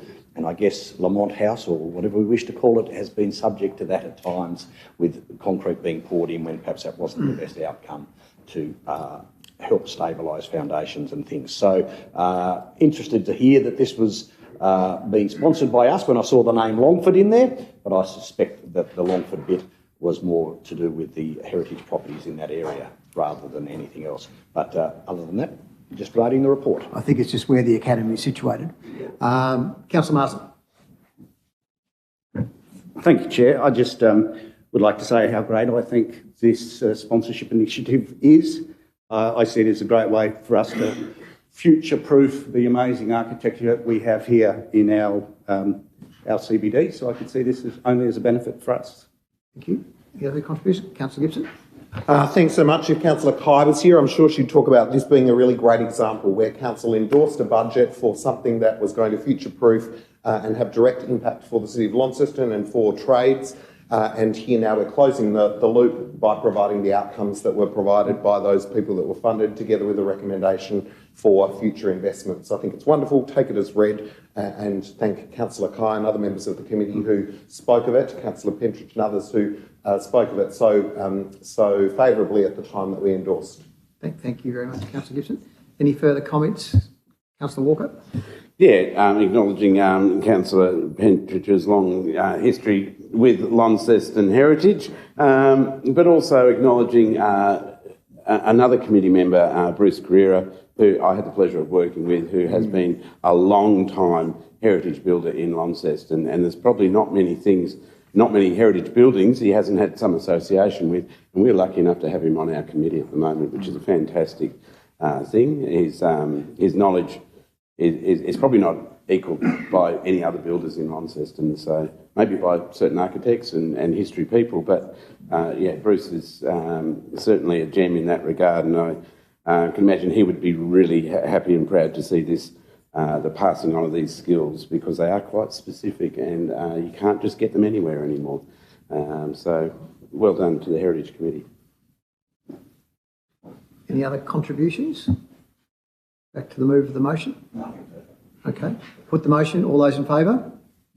It's all councillors present. Yeah, I'd just like to acknowledge that the Heritage Advisory Committee was involved in recommendations. There was an action from that, so that's great. So that's really good to see. And I think, yeah, our heritage skills are something that are really important to this city, and I think promoting that. And I don't know whether Jason K. Carpenter is his name, or is it Jason K. who is a carpenter? Might be quite. 17.2, Partnership Agreement, Beacon Foundation. Someone would like to move the motion that approves $10,000 investment in the Beacon Foundation program for the 25-26 financial year. Remover? Even for the purpose of discussing, Councillor Pentridge, and seconder, Councillor... For the purpose of discussion, thank you, Chair. Councillor Pentridge, would you like to make any comment? Look, no, I don't think I can comment any more than I think they do a great job, and I think we should support them. Okay, thank you. Councillor Question, Councillor Harris. Sorry. Thank you, Acting Mayor. I'm just curious as to why this grant is outside our normal grant process. We would normally, I would have thought, having a request such as this, be submitting it through to the grant process rather than this coming as an agenda item in its own right. Thank you, Councillor Harris. This is actually not a grant. It was put forward as a partnership arrangement with the Beacon Foundation. So they're not looking for, there's certain partners in running that program. So a little bit like our other partnerships with BNT and NTDC, it's a partnership arrangement. They've reached out to council to ask for support in that program, and we will partner in having joint deliverables. Just on that, if it is to be a partnership and it is with Kings Meadows High, is it the Beacon Foundation have other schools that this would also be, and is it also a partnership of $10,000 per school? So if, for example, it's with Launceston College or Brooks High School or something similar. So the $10,000 is for them to assist in delivering the program municipality-wide. So it would be, it would potentially include Kings Meadows, but also further to areas in the northern suburbs, as well as some focus areas for that partnership. Seconder of the motion. Yours wasn't a question, Councillor Gibson, was it? No. Seconder of the motion, Councillor Walker. Yeah, likewise, I have questions before I shall speak to this. Yeah, I similarly thought, you know, this does seem to be outside the normal realm of council procedure. We do have grant programs for similar type things, albeit in the grant program, normally in community grants, we're looking for organisations that are doing something outside their normal remit. And in this case, no, we're supporting them to do something that's very much within their remit. So in that case, you could say, well, they probably would less likely to be successful through the community grant process. But the other side of that is, are we setting a precedent here? There are many good organisations doing many good things.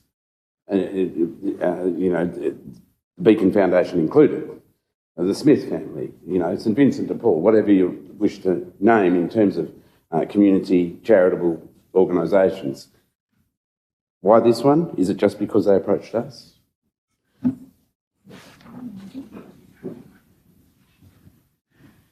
Thank you, Councillor. This one is different, I guess, because it supports the foundation work of our youth team. So we have a very small youth team. So I don't think we're one FTE full. We have a number of areas that we work with and try to support, and the Beacon Foundation is one of those. It happens that the Beacon Foundation delivers on a number of activities that the youth team of two people are trying to deliver on, and so it's actually maximising the capacity of our team to deliver on what we've agreed to do for the community. So, partnership approach. Councillor Gibson? Oh, sorry, were you speaking as well? Not yet. Not yet. Okay. Councillor Gibson. Thanks so much. Look, I am standing to support this. The partnership that council has had with the Beacon Foundation, perhaps more informally over my 15 years, has been significant. You'll note that there is no additional request of finances. For me, this is a transparency approach. It is demonstrating clearly the role of our youth development team and who we are partnering with in order to achieve our strategic outcomes. In the past, I would suggest to you that there have been financial contributions, perhaps similar to this, that have been undertaken. This is an improvement in transparency and governance. It is clearly cited at being able to deliver strategically for us, like other partners such as City Prom, VNT, Northern Tasmania Development. The list is endless. In the absence of a huge staff to be able to deliver youth development work, we partner with people in the space. I suggest to you that the investment that the Beacon Foundation and their supporters will be putting into this will be 7, 8, 9, 10 times the contribution of us. What this does is say that we are doing a lot of work in this space, particularly in the northern suburbs, and here is a way for us to show a small contribution to the ongoing development of youth, the ongoing importance of our youth strategy, and to actually throw some weight, very small amount of weight, behind the survey that was undertaken earlier in the year, and I hope all councillors will see fit to support it. Any other questions, Councillor Harris? Just a question. I seem to recall being at a Beacon function at Kings Meadows High School. I just don't remember which hat I was wearing, whether I was wearing the councillor hat or the Rotary hat. Have we been supportive of the Beacon Foundation in past years, and to what amount have we been supportive of them? In my 18 months at council, I've volunteered at numerous Beacon programs, such as the High Impact program, through taking the young people through the different activities and things like that, and I can speak to its value on that behalf. I think my experience is there's been no direct funding in recent times in relation to it. Councillor Marsden. I'd just like to echo Councillor Gibson's thoughts on the situation. We're looking at approximately 150 students benefiting from this investment, and that comes down to $66 and some change per child, per student. So I think that's money well spent. Any other comments? Councillor McMahon? I'm not going to say too much more. I agree with Councillor Gibson and Councillor Marsden, and I will definitely be supporting. Thank you. Councillor Walker? To speak as a seconder, if I may, thank you, Chair. I thought you reverted. You didn't. We'll say that I forfeited my right to speak. Well, you didn't forfeit your right. You just deferred it. We'll say I deferred it. Look, I've concerns. I would be happy if this was a pilot program. If we could amend this slightly to acknowledge this is a once-off pilot that will be assessed into the future, rather than, I'm sure it's a one-off grant.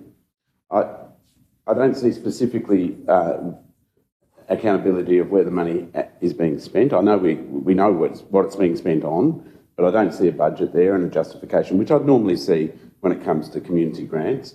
And I don't see an acquittal process either. Now, there could be one, but I don't see it in this documentation. So I would like this just to be slightly amended, if I may, for it to be acknowledged as a pilot program, i.e. a once-off, with an assessment at the end. Bearing in mind, this is for the 25-26 financial year, of which we're nearly halfway through. So that adds another layer of complexity. Is this program already existing? Are we funding an existing program? All those questions, I don't expect them to be answered now. I hear my fellow councillors in support, and why wouldn't you be? This is a wonderful community initiative. All I'm looking at is the governance around that. So if I may, I will just move an amendment to the motion. Just before you do, I'll just note that it's only for the 25-26 program, so we'd have to come back for further funding for a future program. I fully acknowledge that. Yeah. But I'm looking for the governance around that when we get to the end of the 26 financial year. Will there be an expectation that a new round of $10,000 funding will come forth with? It was such a great success. Why wouldn't you? That's fine. I'm just looking for a process around it by which me as a councillor can grapple with that, because this is something that was not normal in terms of council process, I suppose. So I'm just looking to amend. So what is your amendment then? Is to approve the 10,000 investment as a pilot program? That we approve the 10,000, including GST, investment in the Beacon Foundation's program for the 25-26 financial year as a pilot program with acquittal at the end. With appropriate acquittal process at the end. That's all. I'm not putting any other, which I imagine will happen anyway, but it's not explicit in the document. And I would seek a seconder for that amendment of the motion, or someone from council to speak to that. Yeah. So is there a seconder for that motion? Councillor Harris. Can he vote? Can he move the last motion? Yep. Yes. Councillor Harris. Yep. Seconder. Before you do that, now what am I doing? You want to speak to the amendment? Yes, I think Councillor Walker has raised a point that we do need to have a process to acquit and treat fairly such requests. I'm sure it's very valuable. As I said, I have been involved with the Beacon program, but I do think having some form of formal reporting back and acquittal, rather than it just being almost like a grant and that's it, which could be recurring, and that does need some sort of rigour around it to make sure that it's being subjected to what other organisations should be doing. I might just take some professional advice from the CEO before we move forward with this motion because of the nature of the wording. Thank you, through the Mayor. I think I'm picking up the intent by the mover of the amendment and Councillor Walker in trying to have some sort of reporting back to Council to round out the process. I'm just mindful of language and words, particularly the word acquittal, noting that this is not a grant and an acquittal is typically through a grant process. So without having the documents in front of me, I wouldn't be able to confirm whether there is actually an acquittal process per se required if we enter the partnership agreement. That said, what I think you are trying to capture, and just words for the mover of the amendment to consider, is a point 2, which may say something to the effect of that Council receives updates to be provided through the quarterly report provided by the Executive Leader of Connections and Livability, which would mean you would get those quarterly reporting until such time as the partnership comes to an end, giving you a very transparent update on the program and the partnership, should you approve the partnership. Is the mover happy with that? Look, I'm happy to step back if that, it's not a blackmail, but if that receives support around the table, I'm happy to support that as point 2, that we receive reporting. Might just get We'll put that up on the screen, and then we can check on that. In the meantime, just to keep matters moving, I might just Councillor Gibson had wished to speak to it. Look, all I would say is that this is actually a really good news story, and here is, in the absence of resource within our own council, the youth development team putting forward acknowledgement of what they're actually doing to achieve strategically the goals that we as a council have set. For 35 years, the Beacon Foundation has been achieving great outcomes in Tasmania and nationwide. I would suggest that the desires and hopes of Councillor Walker and others around governance and probity will occur anyway. I would also remind councillors that in the absence of pathway planners and in the absence of lots of the other support that previously came from other levels of government, that the Beacon Foundation and others are stepping into that space. And we as a council, with a very small human resource and budget linked to youth and youth development, are finding a way to be able to achieve the council's strategy by partnering for $10,000. I would suggest to councillors that if every budget allocations, partnership and expenditure in this vicinity came to us for ratification, we would be here not only once a month, not only once a fortnight, but every day, because partnerships have to exist to achieve the strategy outcomes that we desire. This is a great news story. I feel as though it's being derailed, not because of the need for probity and transparency. I think that's already going to occur. This is about how we are achieving our strategy. It's a good news story. It should be supported. I think the things that Councillor Walker is asking for are going to occur anyway. The Beacon is a not-for-profit entity that's been alive for 35 years, transforming the lives of young people, working with local government areas, schools and other entities, business entities for that time, exists because of the way it provides outputs and updates on its achievements. Come on, let's celebrate something that's positive, that the small team here are trying to achieve, and let's support it. Thanks, Councillor. Any other comments on the Councillor McMahon? Just a procedural question, if I may. Was Councillor Gibson speaking to the original motion or the amended one? I think the amended one, but speak if you wish for yourself, Councillor Gibson. Thanks so much, Acting Mayor. I was saying that what's being sought in point 2 is going to come anyway as a result of the partnership. If Councillor Walker requires it to be explicit, I'll be supporting it. Okay, thank you. Councillor McMahon? I know I've stood many times saying that Council, there is so much opportunity for us to engage more with the young people in our community, and I think this is an excellent opportunity. And like Councillor Gibson has said, I feel like we're putting it under a microscope for an investment of $10,000. Thank you.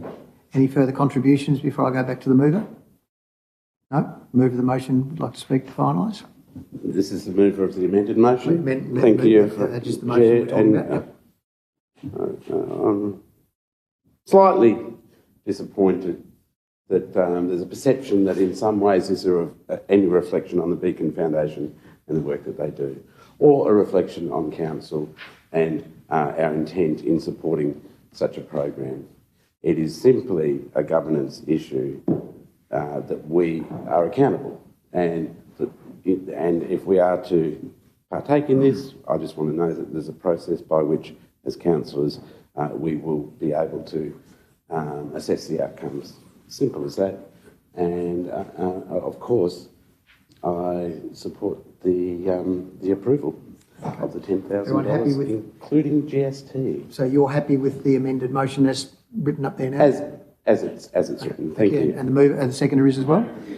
All right, no further questions. We'll put the amended motion to the council. All those in favour? That's all councillors present, so I think that now becomes a substantive motion. Is that right? We don't need to vote on it again? We now need to vote, as that is now the substantive motion. All those in favour, please raise their hands. That's all councillors present, so the motion's carried. Thank you very much.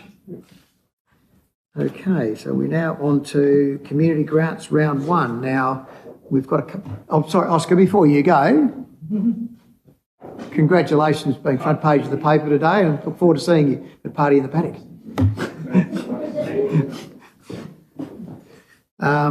So we're now on to community grants round one. We did have a couple of conflicts of interest. Rosie's reading was one. The other one was Stompin, which was Andrew Councillor Palmer. So what we might do is we might do Rosie's reading first. So we'll step that out. Yep. And then we might move a motion in relation to Rosie's reading. Would somebody like to move that motion? Councillor McMahon, seconder Councillor Walker. Would like to speak to it? Just quickly, I think most of us around the table will be quite familiar with Rosie's reading program, an excellent program, and obviously it scored quite highly as well, as we can see in the table. So I would encourage all of my councillors to vote in favour of that funding. Thank you. Thank you very much. All right, anyone wish to speak to it? Who was the seconder? Councillor? Yep. Yes, probably the two people who know the most about it have left the room. So I will say that, acknowledge Rick Martin, and that this organisation was set up in memorial to his mother, and the excellent work that is done in literacy and raising literacy levels in the municipality through Rosie's reading. And I'm happy to see it. Of course I will. Any other contributions to this particular item? You want to close, Councillor McMahon? Yeah. All those in favour, raise their hands. That's all councillors present. If somebody could ask for Councillor Harrison and ask him to come back in. And whilst I think Stompin is not being looked for funding, I don't know whether we probably should just move that motion anyway that we don't fund Stompin. So would somebody like to move that? I can. Thank you. Seconder, Councillor Britton. So Councillor McMahon was the mover and the seconder. You'd like to speak to that at all, Councillor McMahon? I will, just to so there's clarity around why they didn't receive funding. This particular event was deemed not eligible due to the nature of the event being core business, which is triggered by the selection criteria. Okay, thanks very much. Seconder, no. Any other contributions? If not, we'll put the motion to the table. All those in favour? That's all councillors present. Motion carried. Councillor Palmer, you might like to join us. Now, I'm assuming, Councillor McMahon, would you like to move the balance of the recommendation? Second to Councillor Palmer.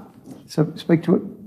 I will quickly. I think it's all very self-explanatory. We've got it right there in front of us with the scoring. There was robust conversation.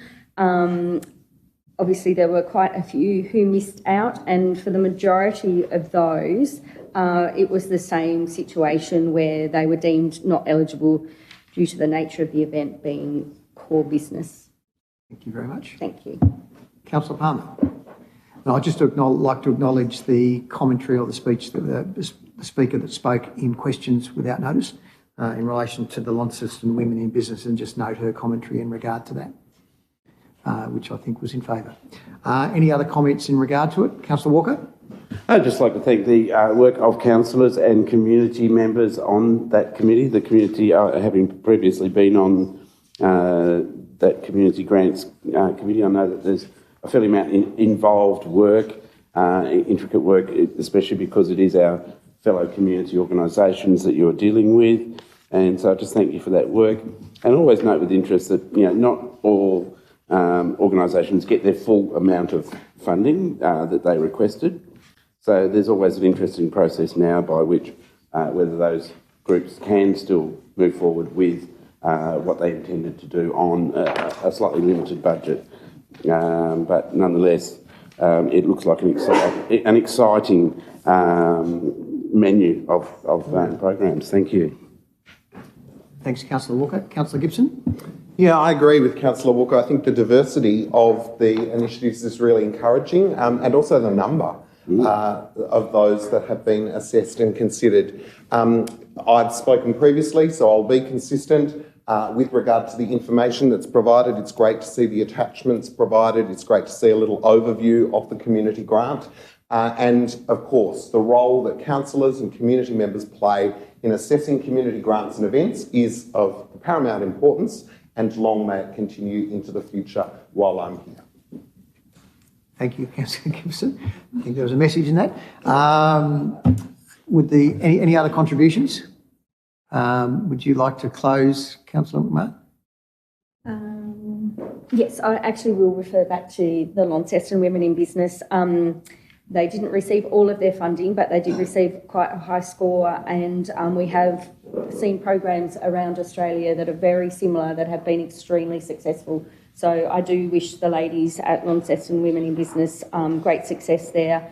I just would like to ask that all of my councillors vote in favour of the ones that have received funding. Thank you. Thank you. Thank you for the closing. All those in favour of the motion, raise their hand. That's all councillors present. Thank you. All right, next one, we're on to the Queen Victoria Museum and Art Gallery. QV Mag Museum Governance Advisory Board meeting minutes have been attached, so we're adopting the minutes, confirmed minutes of the Museum Governance Advisory Board, MGAB, meeting on the 15th of October 2025. Is that a new thing? We've done it because we've done this before? We've just started doing it. Yeah, we've just started doing it. That's okay. So would somebody like to move that motion? Councillor Britton, second it. Councillor Harris, Councillor Palmer, sorry. Would the mover like to speak to it? Thank you. Seconder? Any other contributions from around the table in regard to that? If not, we'll put the motion. All those in favour? That's all councillors present. The second one is the QV Mag Annual Report 2025. Before we move that, I just want to note, if I can find my piece of paper here, that on page 78, there was a double up of text in the final sentence where the text 20 lucky winners was included twice. The duplicate text has now been removed in preparation for printed copies of the final report to be adopted by council. So just so you're aware of that. So would somebody like to move the motion that the report be received or be accepted? Councillor Britton, seconded. Councillor Harris. Councillor Britton? Thank you. I don't really want to speak to the report, but I do just want to highlight some of the comments made by regular Ian Ganninan. And in conversations with him, and it's something I would like to iterate, that the QV Mag does cost the Launceston ratepayer obviously a lot of money. I think everyone here at this table is aware. I think, and I intend to try and make us push harder to have that not the case as soon as possible. Really doesn't have anything to do with this report, but I just wanted to mention that now. So thank you. Thank you for your narrative. Seconder of the report, like to speak to it? Councillor Harris? No, I just support Councillor Britton's comments about the efforts to reduce the cost of the QV and share it more equitably amongst the region and or the state would be something we should be aiming for, and I know we are. Councillor Gibson. Absolutely, and in its place and time, that's a really important conversation, but this is about recognising the incredible achievements and advancements of the QVMag team over the last 12 years up until the end of June. It's been a turbulent time. 12 months. 12 months, thank you. It's been a turbulent time at the QVMag, but nonetheless the work has continued and the outcomes are very, very considerable. So I'd like to first of all thank all of the staff at the QVMag who have done such an outstanding job with regard to delivering on the strategic imperatives. I'd like to recognise the increase of visitation, the increase of activation, and the important connection that QVMag continues to have with our community. It costs us money, but the investment speaks for itself. And in this document, which will go to the Minister for the Arts, no stronger case for additional investment can be put rather than the words, the pictures on the pages, which speak for themselves. So I'd also like to take the opportunity to thank all of the volunteers who work so hard across a multitude of organisations, the Friends, the volunteers who are part of the Art Society. They're numerous. And I shouldn't have mentioned any of them because I haven't done it justice, but there are so many volunteers who give their time and talent, and in many cases their money, to further the interests of the QVMag for the broader Tasmanian community and indeed the Launceston community. This, of course, will then be put to the annual general meeting as an attachment. It's important that councillors approve it in light of our role with regard to the QVMag. I'll also put it on notice that I do not need a glossy copy. That investment can be saved for the Minister if they require a glossy copy. I don't. But I want to thank sincerely the QVMag team, both past and present, and those that have been seconded to help and done a great job. And would like to put on notice that the direction that the institution is taking is exemplary, and there's still lots of work to be done, and we look forward to continuing to go to government to celebrate the work that has been achieved and see how we can partner with them moving forward. Thanks, Councillor Gibb. Any other contributions? Councillor Walker. Of course, it's been an annual discussion, the cost of the QVMag to the people of Launceston, to the council. It's gone on for a long time. We all know that. We'd all, potentially like another level of government to help pay for that. But it is the contribution that this institution makes to Launceston on so many varied levels, not limited to just art exhibitions or touring exhibitions, but the museum aspect, the cultural and social history that it's embedded in the organisation. And I'm certain that we can look at ways of reducing expenditure, as Councillor Gibson refers to through you, Chair. But at the end of the day, we spend our money in all sorts of places, in swimming pools and football ovals, all over the municipality. And this is another one, albeit a large investment. But I am concerned of the reductionist argument that develops out of that discussion, where we say, we could save this much money if we did this. I mean, this is the heart and soul of what culture we have as a colonial European-based culture that has been here for 200 years. This is it. Now, I'm sure we could spend a lot of money celebrating Aboriginal culture that we don't spend, but that's not probably the main point here. And I know that the QVMag has been involved in that in the past, but this is our culture. This is our cultural heritage. And reducing it to this discussion of how much money we could save, I fear, we all know that. We all know it. And we've been painfully aware of it ever since I began before I was a councillor. And of course we're going to look at ways of improving the finances, but you look at the visitation, you look at the improving numbers, the work that has been done recently, and you do see a council that is intent on turning a corner and contemporising the practice. And I do thank, as Councillor Gibson, through you, Chair, mentioned, the volunteers, the staff, previous and present, who have contributed to that, the donations that have come from the public, the interest from school children, through to grandparents in our cultural institution. And of course, I will support any moves towards getting an increase in the contribution from the state government. They have their own reasons why they contribute what they do, but we are in control of our own destiny, and our destiny is linked to our cultural heritage. And we need to find a way to put that on a sustainable footing, with or without the state government realising what an important investment it is in our municipality. Indeed, not just for northern Tasmania, but for all of Tasmania and all of Australia. Thank you. Thanks, Councillor Walker. Any other contributions? I'll just make, there are numbers in here. We tend to measure football matches and things like that by visitations, and we do actually have visitation numbers there where we can do multiples. I think we need to start doing that so we can actually show the value rather than the cost of this thing. And I think we should, as Councillor Gibson mentioned earlier, refer back to our cultural strategy. It was very front and centre in our cultural strategy of 3 or 4 years ago. So I think it's really important, and I think there's been a lot of headway on that as we've gone forward. So anyway, I'll now put the recommendation, which is the Council receives and adopts the QV MAG Annual Report 24-25, and pursuant to Section 333 of the Local Government Act 1993, submits the Queen Victoria Museum and Art Gallery Annual Report to the Minister for Arts, Tasmania State Government, to be laid before Parliament. All those in favour? That's all councillors present. Motion is carried. We now move to Community Assets and Design. Response to notices of motion, Councillor DC Gibson, Windermere, Swan Bay.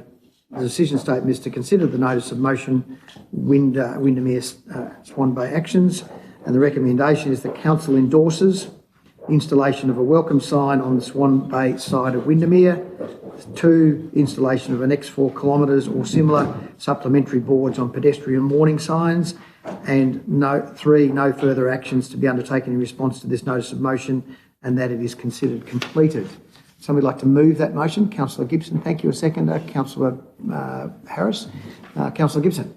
Look, I'll take it as read, but what I would like to do is, first of all, really applaud the approach of the officers. I was really impressed to have the officers reach out to say this is going to be the report that we're going to put forward, and we'd like to take you through that before it's published. So I genuinely appreciated that. I appreciate the fact that this one has been open since 2022 with regard to the need to undertake some work in responding to a multitude of community concerns with regard to that particular part of our municipality. I want to acknowledge that, that this notice of motion came about simply because there were so many open communications from members of the public that were coming to the council that I didn't think, and the Mayor at the time and councillors unanimously didn't think were being dealt with in the best interests of being listening and responsive to our community. We put forward a notice of motion that was able to generate some preliminary works.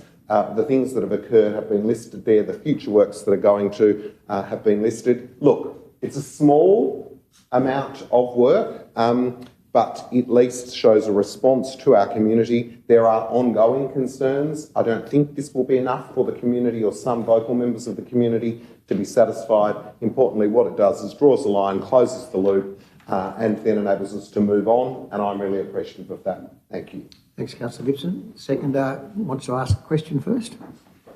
I do, and like Councillor Gibson, I recognise that this is to close this particular motion down. However, I can't help but wonder what it is that we did for them, because all we're going to do is put up a sign saying, look out for pedestrians and cyclists on a 4-kilometre road that probably has best part of 100 houses that open onto it, and has a speed limit, I think, of 60 kilometres an hour with very limited sight lines. And my question to the council staff is, what are the other options you investigated, first and foremost?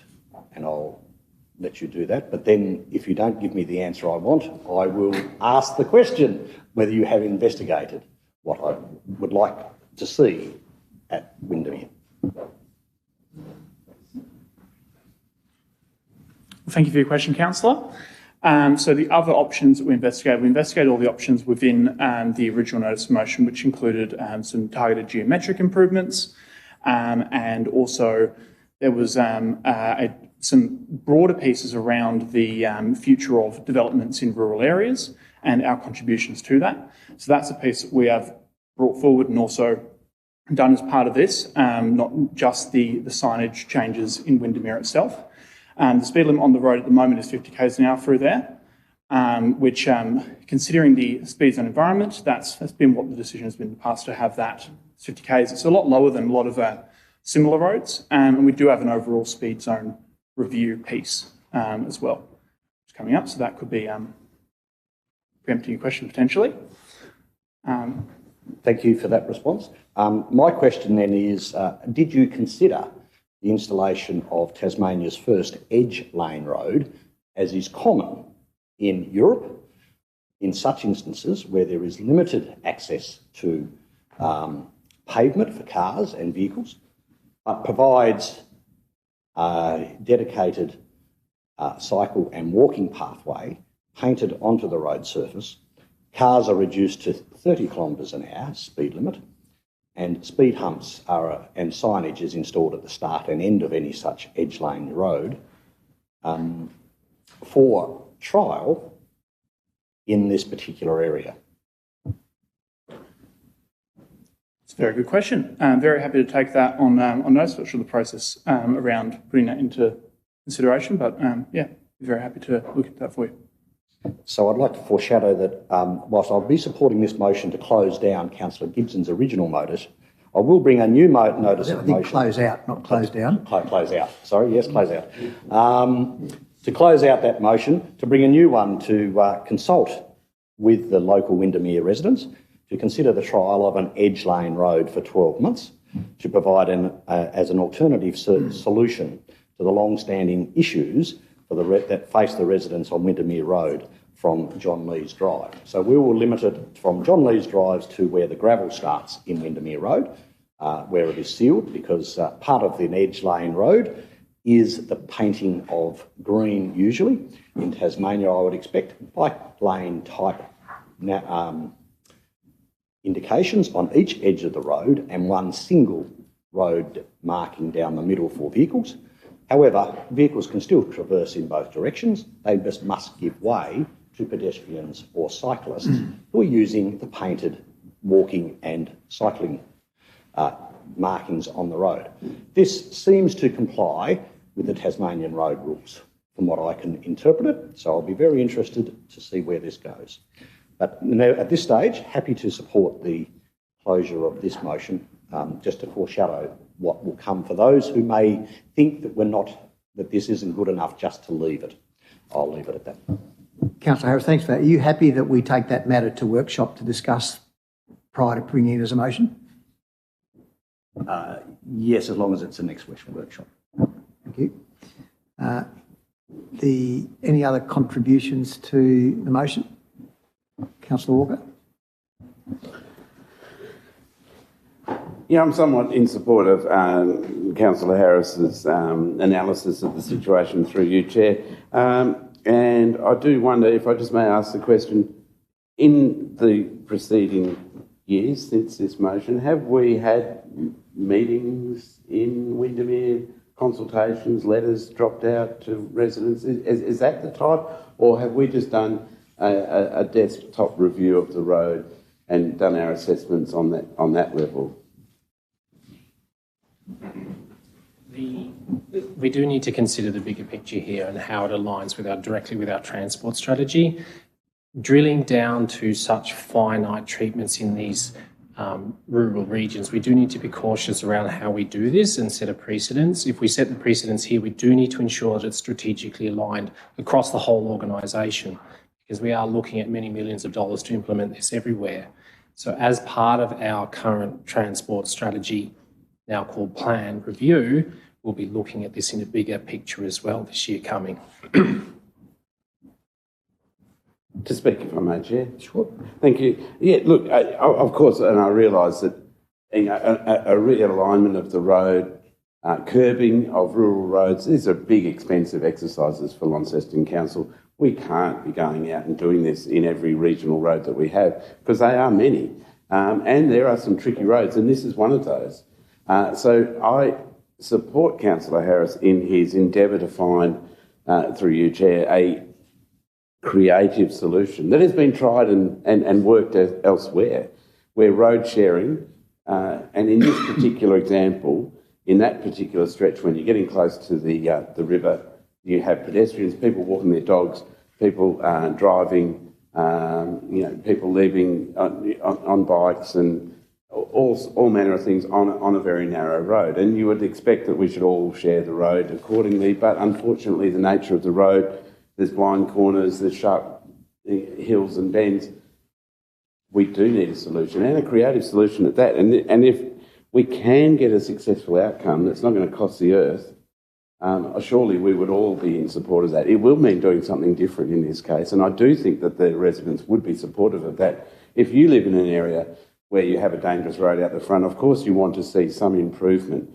And I suppose that's the frustrating thing about this outcome, is that we haven't taken that next step of trying to find what we can fit into the regulations of a Tasmanian-wide solution. Let's be the leaders in this area, and let's step forward, petition the government if necessary to say that we need a solution that doesn't necessarily involve curbing or straightening of roads and things like that, but does involve a new initiative and a different approach to managing that shared use of a small country laneway. It'd be fantastic to see.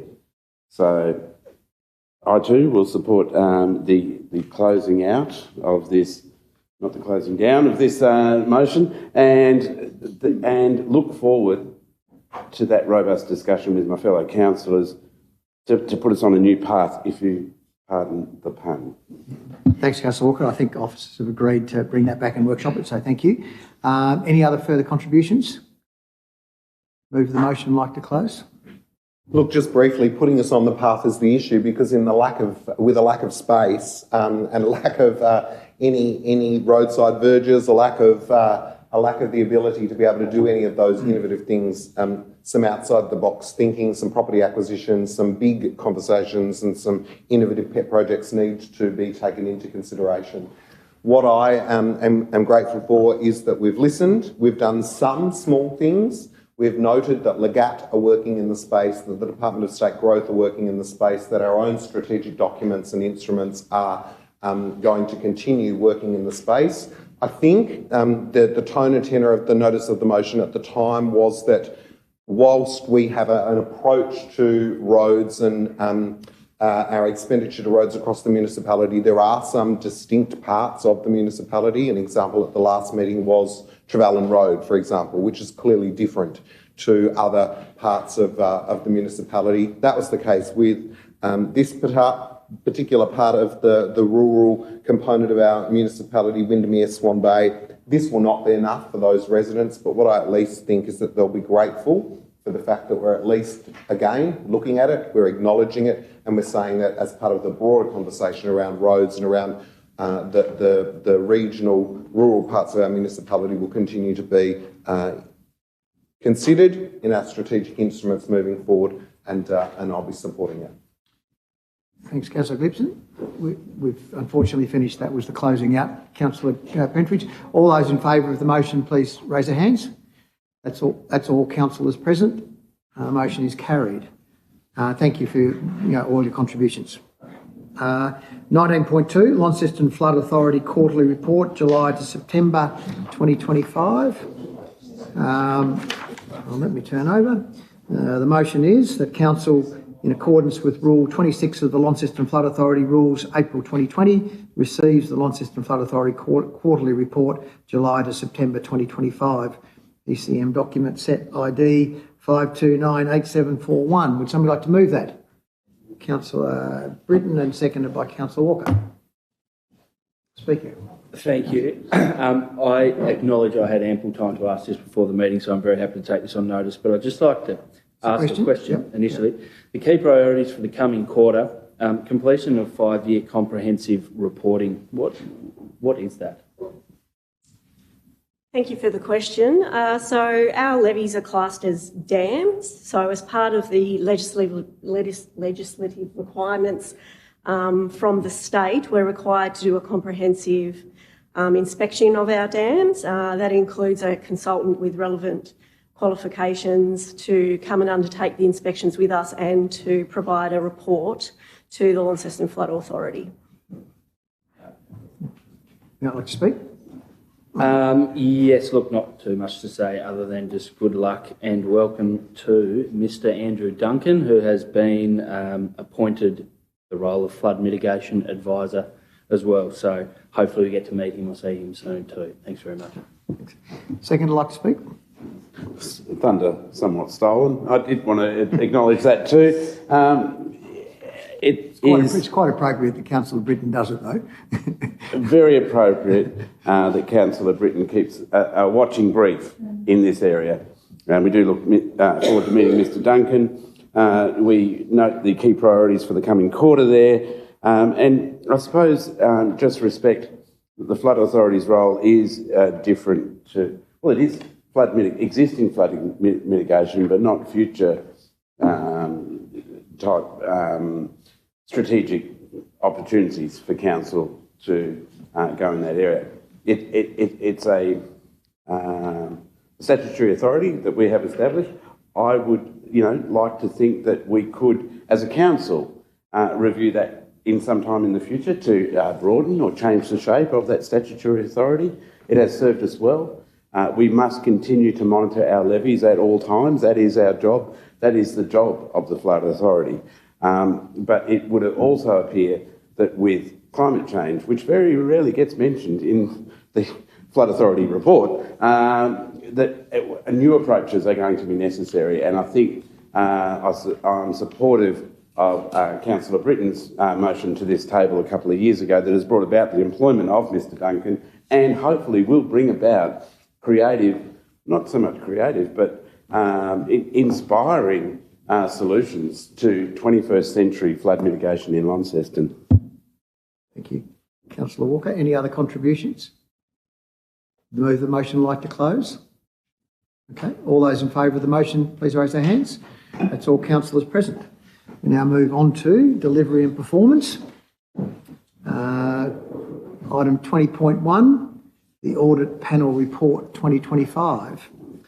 So the decision statement is to consider the Audit Panel Report, and the recommendation is that Council receives the 2025 Audit Panel Annual Report, which is in the document as named there.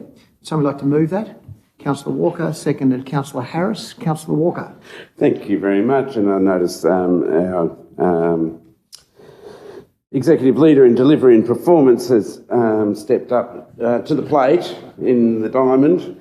And I'd just like to thank him and his team for the work in this field. Councillor, our Acting Mayor, Councillor Mackenzie and myself, having been on the audit panel for I think the last 3 or 4 years, it is great to see this report to give people a little bit of a deeper understanding in the broader public as to the various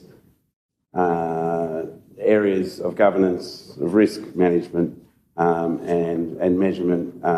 It's important to note in the report that it says that the audit panel is not there to make particular policy recommendations to the council. It is there to review what council is doing and to find better ways to measure and manage those things that we do and to express concerns where risk or governance is not being met.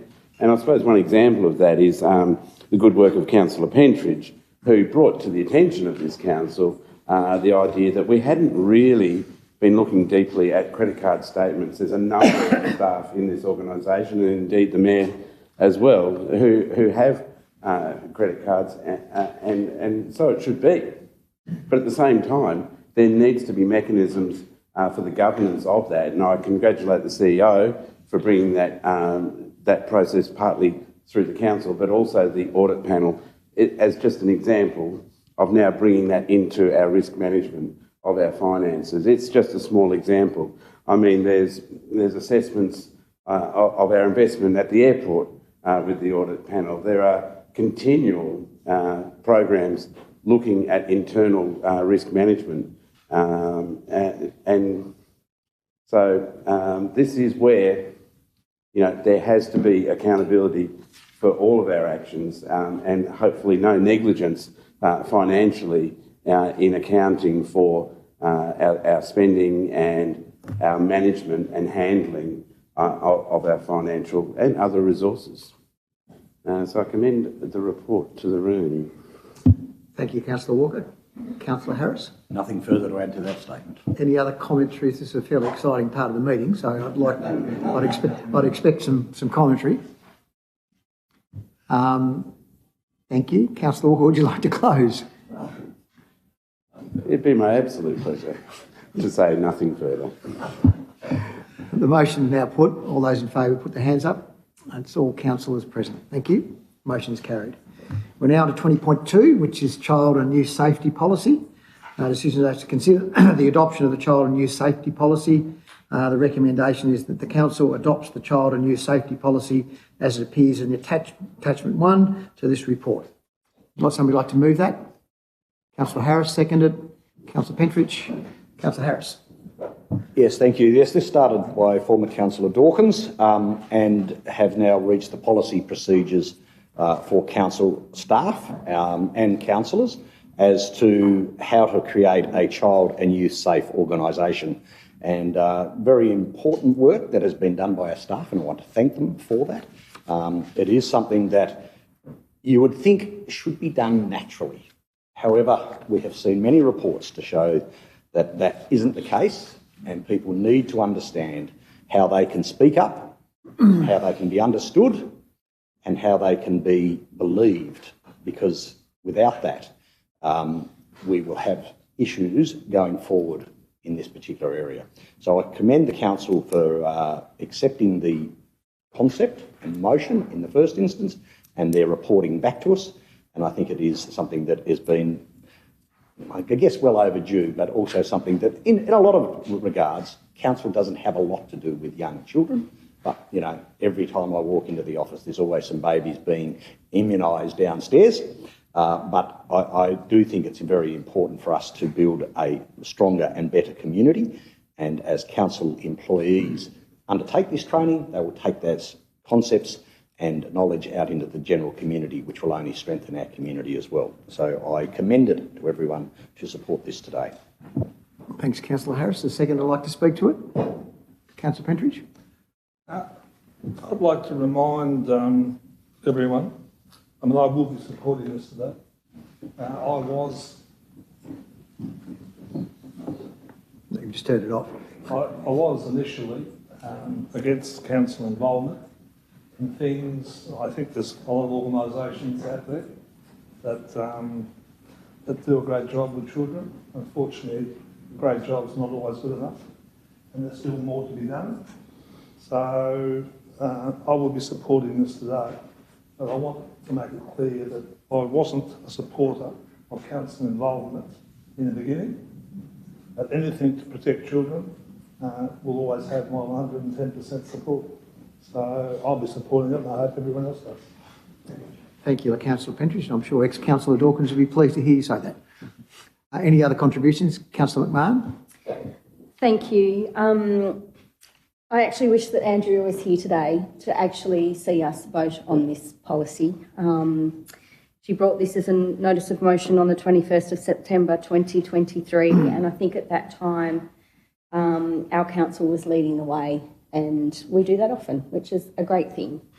And I'm sure if she was here that she would thank the staff for all the hard work that they've done in bringing this to us. For those of us that have read it, it's an incredibly important document, and I actually feel proud that our council has presented this in the way it has and the work that they've done as well. And I'm sure she would actually thank you too, Joe, for your support today. And I think all of us around the table thank Andrea for actually bringing this to the table. Thank you. Thanks, Councillor McMahon. Any other contributions? No. Back to the move of the motion. Not, then we'll put the motion. All those in favour of the motion, please raise their hands. That's all councillors present. A great day today. Everyone's putting their hand up. Thank you. No, a great initiative. Well done. And I'm hoping somebody will ring Councillor Dawkins afterwards to tell her. Thank you. Next one is 20.3, Tender Insurance Brokerage Services CD 063/2025. The decision statement is to consider a recommendation to award the tender in respect of contract number CD 063/2025, Insurance Brokerage Services. The recommendation is that Council accept the tender submitted by JLT Risk Solutions Proprietary Limited, trading as JLT Public Sector, for insurance brokerage services, contract number CD 063/2025 for $78,815.50 over 3 years, as shown below. I think there's a report there. Would somebody like to move that? Councillor Britton, seconded Councillor Harris. Councillor Britton? I'd just like a question, if I can, and very happy to say I don't know too much about insurance when it comes to local government and things like that, but I'm assuming JLT is not a Tasmanian company. No, they're not. They're mainland based, and we have a contact over there who we reach out to as we need to. They make themselves available as required. Is there any reason why we're not using a Tasmanian company? Yeah. There's no one of the scale, to be frank, that can do what we need them to do in Tasmania. Thank you. That is what I thought it was going to be. There was a tender process, though, wasn't there? Yeah. There was a tender process, and JLT were the only firm that submitted. Yep. Yeah, and I understand JLT do have a local office. They do? Okay, well, there we go. Even better. No, look, I'm quite happy to, I'm happy to accept how it is then. Thank you. Councillor Harris is the seconder. Yeah, thank you, Mayor. I was a little curious that this was in open session because most tenders are done in private, in the closed section. As there was only one responder, I can only assume, perhaps based on your comment, that there isn't an alternative to JLT that will operate in the Tasmanian marketplace to provide insurance broking services. That is correct, and I did ask the same question of the team just yesterday, and that was the answer that was provided to me. There was one tenderer, hence why we are sitting in open council for this. No worries. I guess that now means that any other tenderer will know what they paid for the last 3 years, but that's fine as well. Thank you very much. Councillor Pentridge. I'm somewhat concerned. Somewhere or later on today, there'll be other matters coming up in closed council, which it's not appropriate to talk about now, but good. I'm pleased you understand that. On a rare occasion, get another compliment. I don't like giving them away. But I feel that maybe our executive here might have talked to them and got some ideas. I mean, I think one tenderer doesn't work well. We have had some problems with our insurances. $50,000 access, is just one. I would have liked to have seen that we put a bit more effort or put some pressure on them. And I can accept if there's only one tenderer or one person in the field to do this sort of work, but that doesn't mean we just lay down and do what they give us. We could have, it's not a small amount of money that we're paying. We could have asked them to maybe look at some of our excesses on things and maybe try to negotiate a bit better deal. Or maybe the question should be, have we? Or have we just gone along saying, well, you're the only tenderer, let's just do it? We don't negotiate when it comes to the tender process, but what we do is we value manage all of our contracts. So in this example, if we're not getting a level of service that we want, we'll certainly put the pressure back onto the provider, but we don't get into a back and forth during the tender process about first and final price or anything like that. So there's typically not that back and forth. But like I say, we do value manage the contracts. We've value managed our insurance contract just a couple of months ago, where we've reached out to them and asked them to increase their level of service because it wasn't what we were after, and you've highlighted some examples there. but there wasn't that back and forth conversation about price, no. Yeah, well, I'll leave it at that, but I'd like to make note that I think the days of just accepting one tenderer and letting them, well, accepting it on behalf of the community, what they give us isn't good enough. And I think we should be looking at it a lot closer and making sure that we're getting value for money. Thanks, Councillor Pentridge. I think that the reality of it is, I think the executive leaders actually said that they pushed back in relation to that. In regard to excesses and things like that, you can actually have lower excesses, but it'll cost you more money. So it's then a value judgment as to whether you take that or not. And that's where the advice of the brokers are at their best, really. Any other comments? Councillor Walker.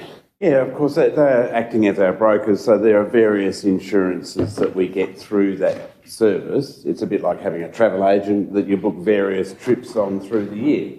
That's the service they're providing. Our insurance premiums being up at $1.7, $1.8 million, that's certainly something that we can look at and adjust accordingly if we can find the financial sort of backing to support such a decision. Where we could, increase, the level of premiums and no claim bonuses and all sorts of things, depending on the asset that's being insured. But I imagine that this broker is working for things like workers' compensation, liability insurance, building insurance, probably some kind of, to do with wages and employee insurance. I don't know. The list would go on and on, though, really. And at the end of the day, our insurance premium budget, $1.8 million, essentially, is what we're talking about, what they're managing for us. Now, I suppose my only question at the end of all that is, somewhat related to Councillor Pentridge through you, Chair, is do we have a process through the audit panel, because I'm not familiar with this being something that would come through the audit panel in previous years, of assessing that balance between, it's a bit like, assessing our investments in a sense, assessing the value that we are getting from particular insurance models and, whether there could be a better model out there for us. Where does that work get done is my probably... Are we relying on the broker to do all that work for us, similar to, like an energy broker would do for us, or do we do some of that work ourselves? We're not entirely reliant on a broker. We do have a full-time insurance officer who's part of the governance team, and they manage the day-to-day. So that they very, very firmly have their eye on any excesses that we're paying, all the claims which are going on. And I'll give a recent example of where we saw some significant benefit from this role was when we transferred UTAS Stadium to the state government. We were successful, thanks to Marie's work, in receiving about $100,000 back from Marsh in terms of insurance that we paid. So I think essentially that's almost justified having that person in and of itself. Absolutely. Thank you. Any further comments? Back to the mover of the motion. Any further close? If not, we'll put the motion. All those in favour of the motion, please raise their hands. That is all councillors present. Motion carried. Now going to 20.4, which is response to notice of motion AJ Palmer re family violence. And the issue, and Councillor Palmer, you're going to move that as written. Any seconder? Councillor Harris. Councillor Palmer. Thank you, Acting Mayor. I'm very pleased to see this report on our agenda today. It's a response to my notice of motion from May 2024 on family violence and respectful relationships. It's really encouraging to see that Council has not only completed the development phase but also embedded this training across the organisation. I'd like to thank Council Officer Chugg and the People and Culture team for their leadership on this work. Thank you very much. A massive body of work as shown is in the report. Moving forward, I'd hope that we ensure that respectful relationships training remains an ongoing priority at all levels in the City of Launceston across the staff. Thank you very much. Thank you. Second, I'd like to speak to it. No, nothing more to say. Any other contributions? Councillor McMahon. Thank you. I also commend Councillor Palmer for bringing this notice of motion to council. When we look at some of the statistics according to the ABS data, an estimated 30% or over 70,000 women in Tasmania alone suffer from family violence and 5.5% of men nationally. So we have a problem, and I'm really pleased that this council is identifying that problem, and it would be amazing if we could see a reduction in those rates. Thank you. Thank you, Councillor McMahon. Any other contributions? Not back to the move of the motion. Anything further to add? All those in favour of the motion, please raise their hands. That's all councillors present. And I'd just like to commend the council officers on the way this is now being reported at Councillor Gibson's, and this one coming back to the full council. I think is great. 20.5, Local Government Amendment, Targeted Reform Bill 2025, City of Launceston submission. The decision, the recommendation there, it's quite long, so I won't read it out, but we've all read it. Somebody like to move that motion? Nobody? It'll get close, it just gets automatic. Thanks, Councillor Walker. A seconder. Thanks, Councillor Harris. Councillor Walker. I wasn't at the last meeting, unfortunately, where we discussed other local government recommendations, changes coming from our state government, including the potential to reduce this chamber from 12 to 9. I would have voted against that. I thank the chair for allowing me this sort of it's not really brevity, part of this, but brevity, and you know, to mention that. But I will say in these, I didn't actually have a choice. Yeah, okay. With that reduction, I might not be here in the future, so you know, I'll say it now. I don't support the reduction. I see there's no benefit there. With these, I can see, this is the segue, if you will. I can see the benefits of what the state government is seeking to achieve. I note the nuance that the council brings forward in mandating council learning and development obligations in point 4, supported, but the manner in which mandated learning and development is implemented is as important as the context. Different councillors have different skills, and you know, it does mean that there should be a targeted way of offering councillors professional developments and skill-based learning that targets different councillors in different ways.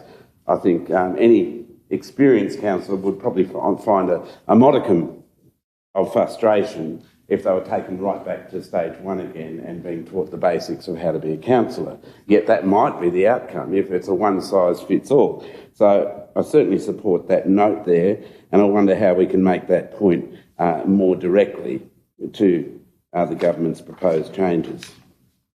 Nonetheless, most of these changes do seem to be about improving the framework, the governance, the procedures and the outcomes that you get around this table in local government. And in that way, I am more than happy to support that, you know, albeit potentially with 3 less councillors around this table in the future to do that work. Thank you, Chair. Thanks, Councillor Walker. Councillor Harris. Yes, I will start with a question for the staff if I can. And Councillor Walker mentioned that it's a common problem, I think, that we have had 2 reforms put to us by the state government.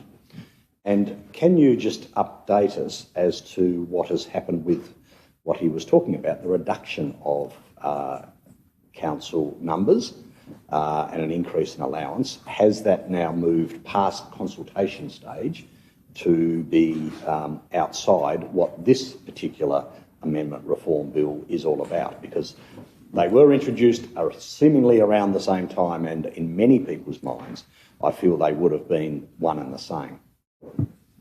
Consultation. Thank you for the question, Councillor Harris. Consultation around the reduction in councillor numbers concluded on the 7th of November, which I think was last Friday.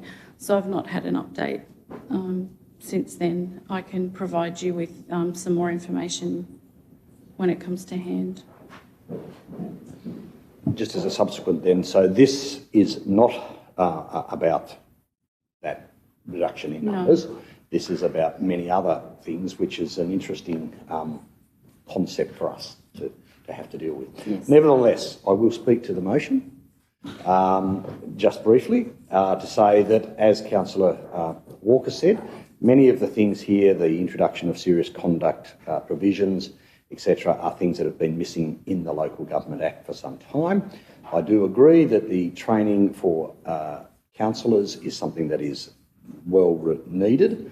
I think the training for intending councillors was the previous item that finished last week. So I think people need to be aware there has been these two items running somewhat parallel in the public space for discussion. So happy to support our response to this.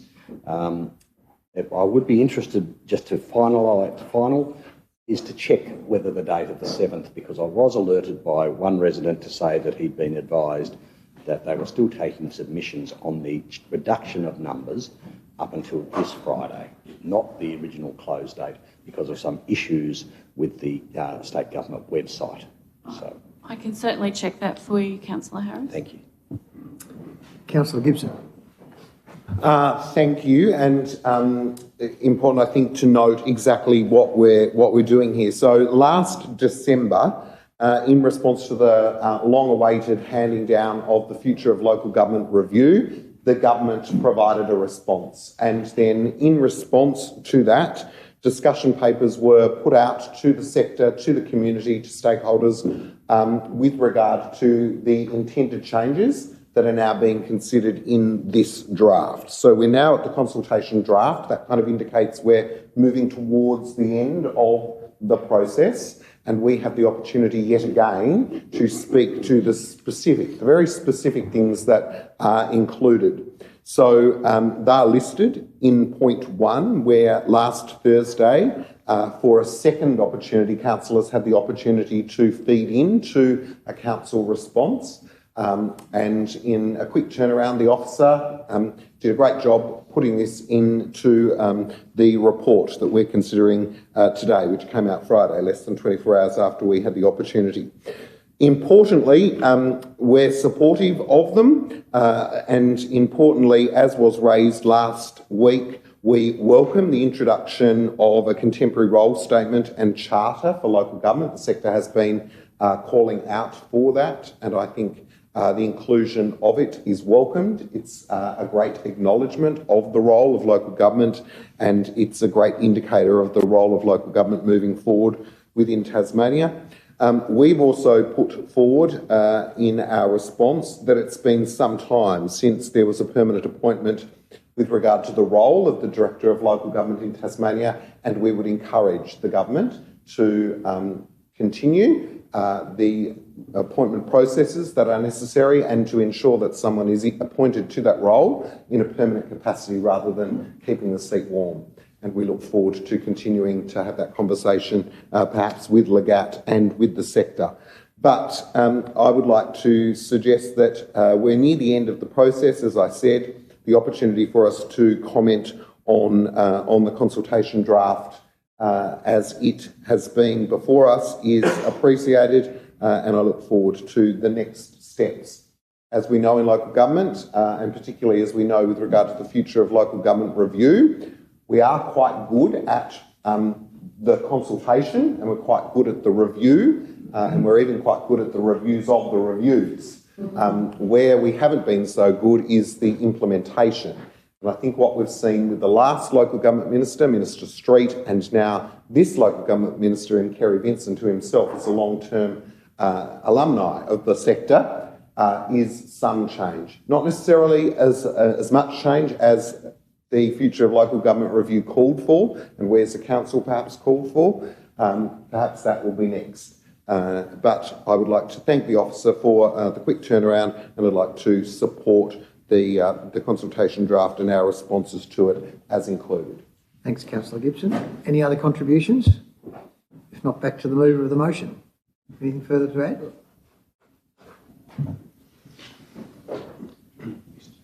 I think your 2 minutes is nearly up. Okay. I think it was you nodding that you wanted lunch. will ask for a break shortly after I finish concluding this item. Thank you, Chair.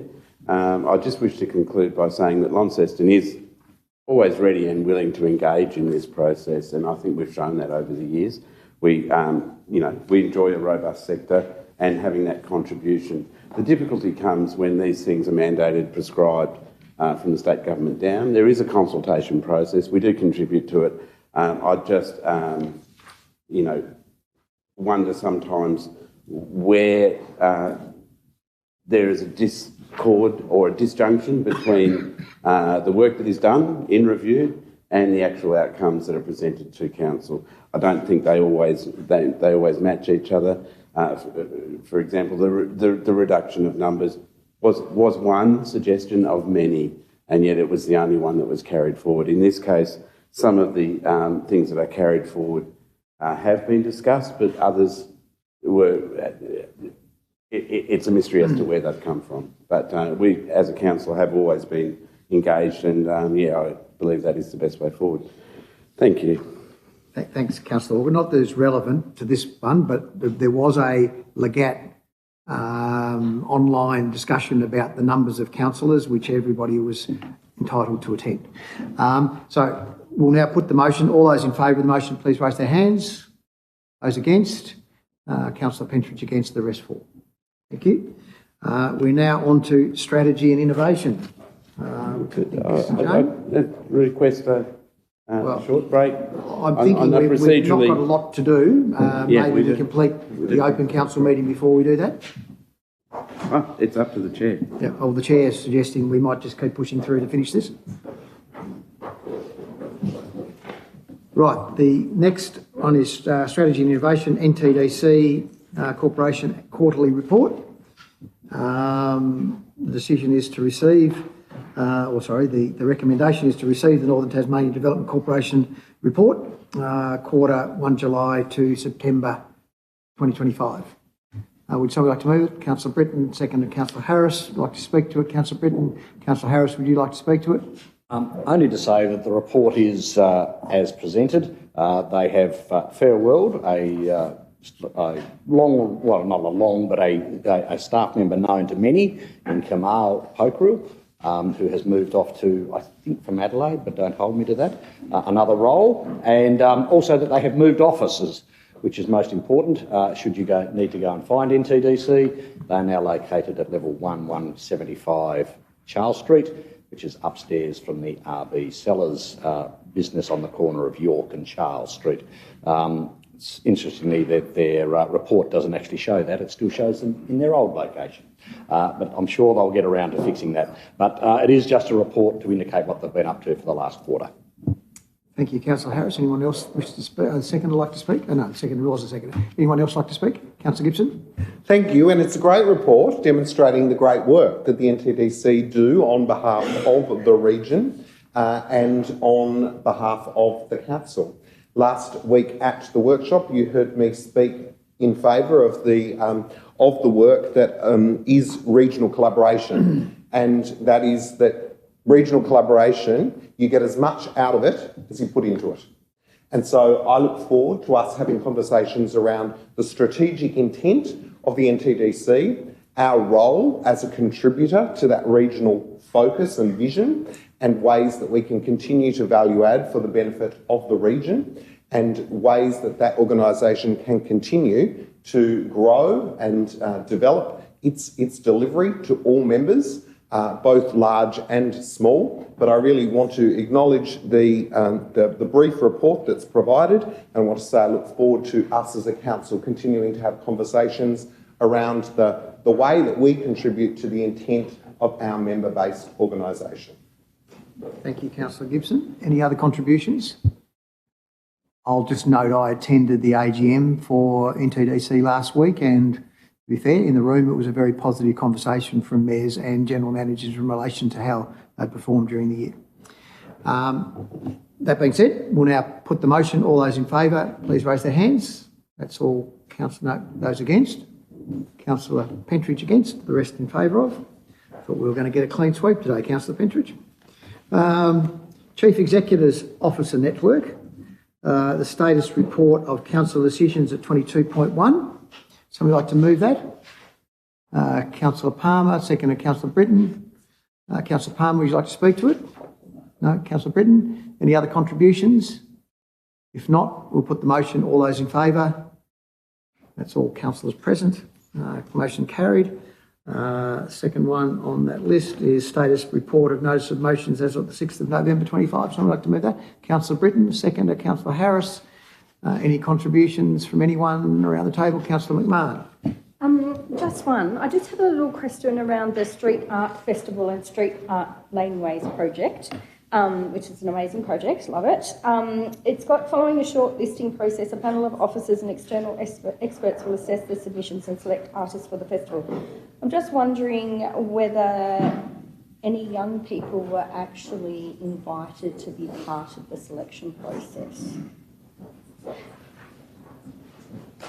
Sorry, Councillor Mann, I'm looking at the expert towards the back of the room because I don't have the direct answer without taking it on notice, sorry. I'm sorry, I just missed the very last question. I'm just wondering if any young people were on the selection panel for the first, but there was already been an expression of interest for artists.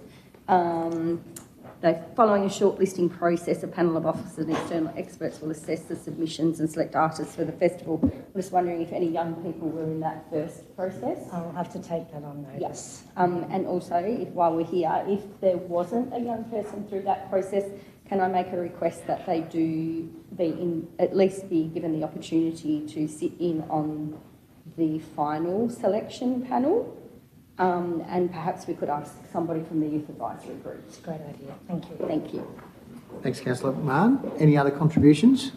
Councillor Gibson got a question. Thank you. I noticed the updated response with regard to the bicycle donation to Tasmania Police, where it says this is not a priority for Tas Police at the moment. So is that the end of the notice of motion?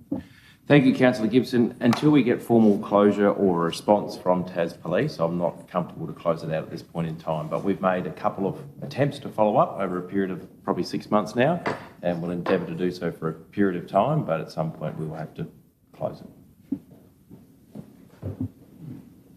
Okay, thank you. Councillor Pentridge. Having taken certain notes about some of the advice we've been given about time wasting, how did we get into the situation that we agreed to buy some bikes in the interest of our community and some more regular patrolling?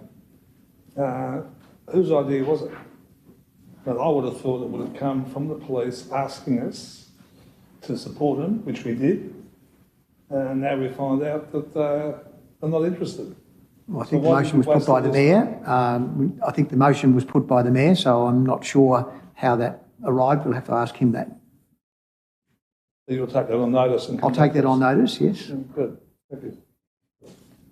Any other questions? Your hand up, Councillor Harris? No? Good. Any further contributions? Back to the mover. Anyone, anything further to add? The mover of the motion? Is that Councillor Britton? Nothing? Okay, all those in favour of that, please raise their hands. Yeah, we're just noting. Yeah. Okay, that's all councillors present. Motion carried. Okay, next one is 22.3, which is Legat Annual Conference. And the recommendation is that we approve the attendance of Mayor Matthew Garwood and Councillor Ross Marsden at the Local Government Association Annual Conference in Hobart, 20 to 21 November 2025. Is there a move of the motion? Thanks, Councillor Walker. Second to Councillor Gibson. Any discussion on the motion? Just to say well done for putting your hand up, Councillor Marsden. I'm sure you'll make a great representative for Launceston. Anything from the seconder? Well, just to say, I think the exemplar of how Councillor Palmer today has closed the loop with regard to investment for professional learning or for something such as this is important, and I think it should become the minimum that we continue to do with regard to these sorts of things. Other councillors who have been away have previously put forward great responses, and I think that should be the minimum, particularly when they're expensive. Thank you. Any other contributions? Mover like to speak again? No? We'll put the motion. All those in favour, raise their hands. Abstain. Okay. Councillor Marsden abstaining. Other councillors all voted in favour. Right, the final one in the open council is 22.4, Mayor's attendance at the Australian Local Government Association Local Government Housing Forum 2027. The recommendation is that it approves the attendance of Mayor Matthew Gould at the Australian Local Government Association's Local Government Housing Forum on Thursday 27th of November 2025 at the Australian Parliament House Theatre at Canberra. Now, am I right, Mayor, CEO, that there may be some other meetings with parliamentarians at that time? Still to be scheduled, yes. So that's in the process of being scheduled. So just in the context of this might make sense to people. So would anyone like to move that motion? Councillor Britton, seconder. Councillor Marsden, like to speak to it, Councillor Britton? No, and I don't want to. I think it's an important thing for the Mayor to go to. I do think it's if it were only the conference or the forum that I believe runs for 3 hours on the day, it would be quite the expensive trip. However, yeah, so I'll ask the question, are we planning on doing anything else up there? We are. Meeting. CEO? Thank you, and through the Mayor, Councillor Britton, I can confirm that we are working with Jess Teasdale's office for the 27th to actually meet with respective ministers and or advisors. That was always the intention before this forum was even proposed. We don't have confirmation of exactly who has RSVP'd for that day, so I want to make it very clear that if we don't get a good contingent for the 27th, it is certainly not my intention to travel to Canberra for the reasons you've just outlined. I'm happy to go and meet with ministerial advisors and so forth, and the forum is a nice thing on the end of it. But for me and my time, personally, can I speak for myself, if we don't get those meetings throughout the day, then I won't be attending the forum. Thank you. Second, like to speak? No, go ahead. Councillor Gibson. Yeah, thanks. I think that's a great approach and really appreciate your approach to it. I think for me, most importantly, is there will need to be a booked-in conversation that occurs with our councillors as well as staff around the who are part of the Homelessness Committee. So that's really important. So I trust that there is an opportunity for Councillor Walker and no, we need to look at that with the absence of former Councillor Raze, but Councillor Walker, so that the ability to contribute is not just random and kind of off the cuff, but more strategic. Yep. These are the strategic things that we are doing as a council in the homelessness space, supported by our partner organisations, supported by a strategy which we developed 12 months ago. This is what these are the things that our great officers are doing. For many of the players in the room, they will have heard the presentation last year that Linda gave at the local government event. So, just to ensure that it is wrapped around strategy and outcomes for Launceston. I think as well there should be a paper put forward, but really appreciate your approach to it, and no doubt there will be an opportunity, as you've said, for the member to tee up some hopefully fruitful conversations that expand on the work and conversation that you did this week with Minister Catherine King. Thank you. Question, Councillor Harris? Yes, just a question for the CEO. If you're unable to get your meeting with advisors, understanding that it's always hard on a Friday to get meetings with some advisors who wish to travel back to their home electorates, you've said you won't go, but will the Mayor still attend the forum as such? Is that your expectation? Thank you. Through the Chair, this decision would allow the Mayor to travel regardless of those meetings. I can't speak on behalf of the Mayor, obviously. His travel arrangements are arranged through his office, but if there is a will of the council to replicate the same, then I'd encourage that to be expressed now at this point in your decision making. Yeah. And my second question is, while this is a local government housing forum, it doesn't necessarily mean it's about homelessness. It is probably a much broader forum than that actually talks about the type of housing that we are building in Australia and what we need to build for the future, which is somewhat different to what we have built in the past. So it's an interesting thing that is of interest to myself, but I wasn't asked. That's fine. Hopefully we'll get a good report should the Mayor attend with that view of it being a broad housing forum that would address many of the things that are affecting the Australian housing market at this stage. Thanks, Councillor Harris. So that was a question. No, that wasn't. That was. Just a question in terms of transparency. I think, to be fair, councillors did receive a copy of the flyer, and the note was, if you want to go, just flag it. I think I might be wrong. Yeah, I think you're right, Councillor Gibson. So the answer is yes, it is broader than homelessness. So the reality of it is, I suspect things like the City Mission Build and things like that get discussed at those types of conferences. So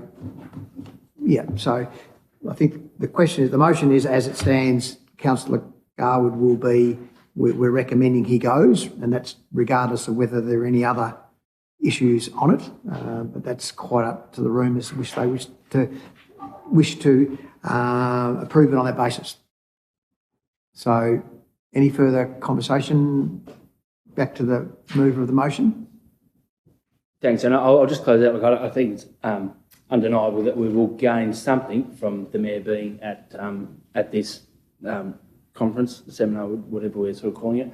It would be a lot better and a lot more beneficial if there can be a few other meetings there. And ultimately, I think if we listen to everyone talking here, let's hope that whether he sees other people or whether he just goes to the conference, he comes back, delivers us some information that is relevant to our strategies and our priorities, etc., etc. So I'm sure he will, and hopefully we can add those other meetings on, and I'm all for it today. Thank you.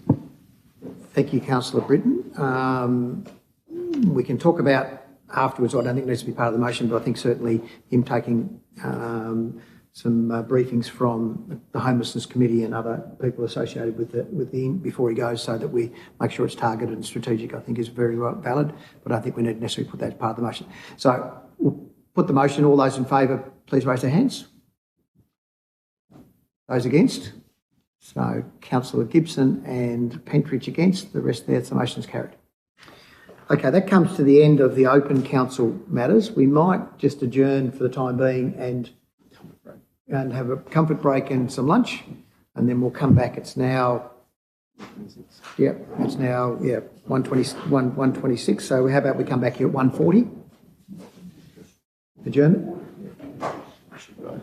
What's our priority? This is an adjournment. Sorry, we need to vote on that. Would somebody like to move that motion? Councillor Palmer, Councillor Walker, seconded. Any discussion on that? All those in favour? Those against? Are you against, Councillor McMahon?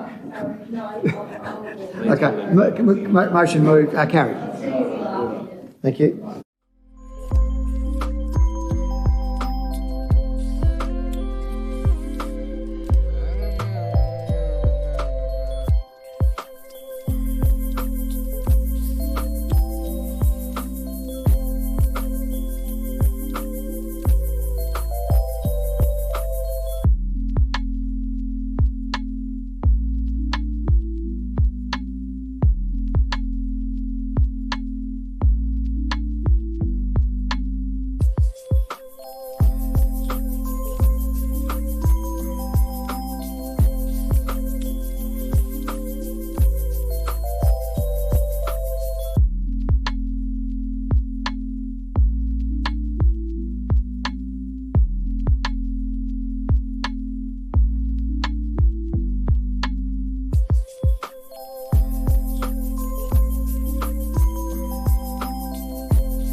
So we're now looking for somebody to move the motion to move into closed council. Councillor Harris, seconder. Councillor McMahon. All those in favour, please raise their hands. That's all councillors present. We're now in closed council, so we'll now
Everyone, we're back in open council. So we're here and now we need to have somebody move.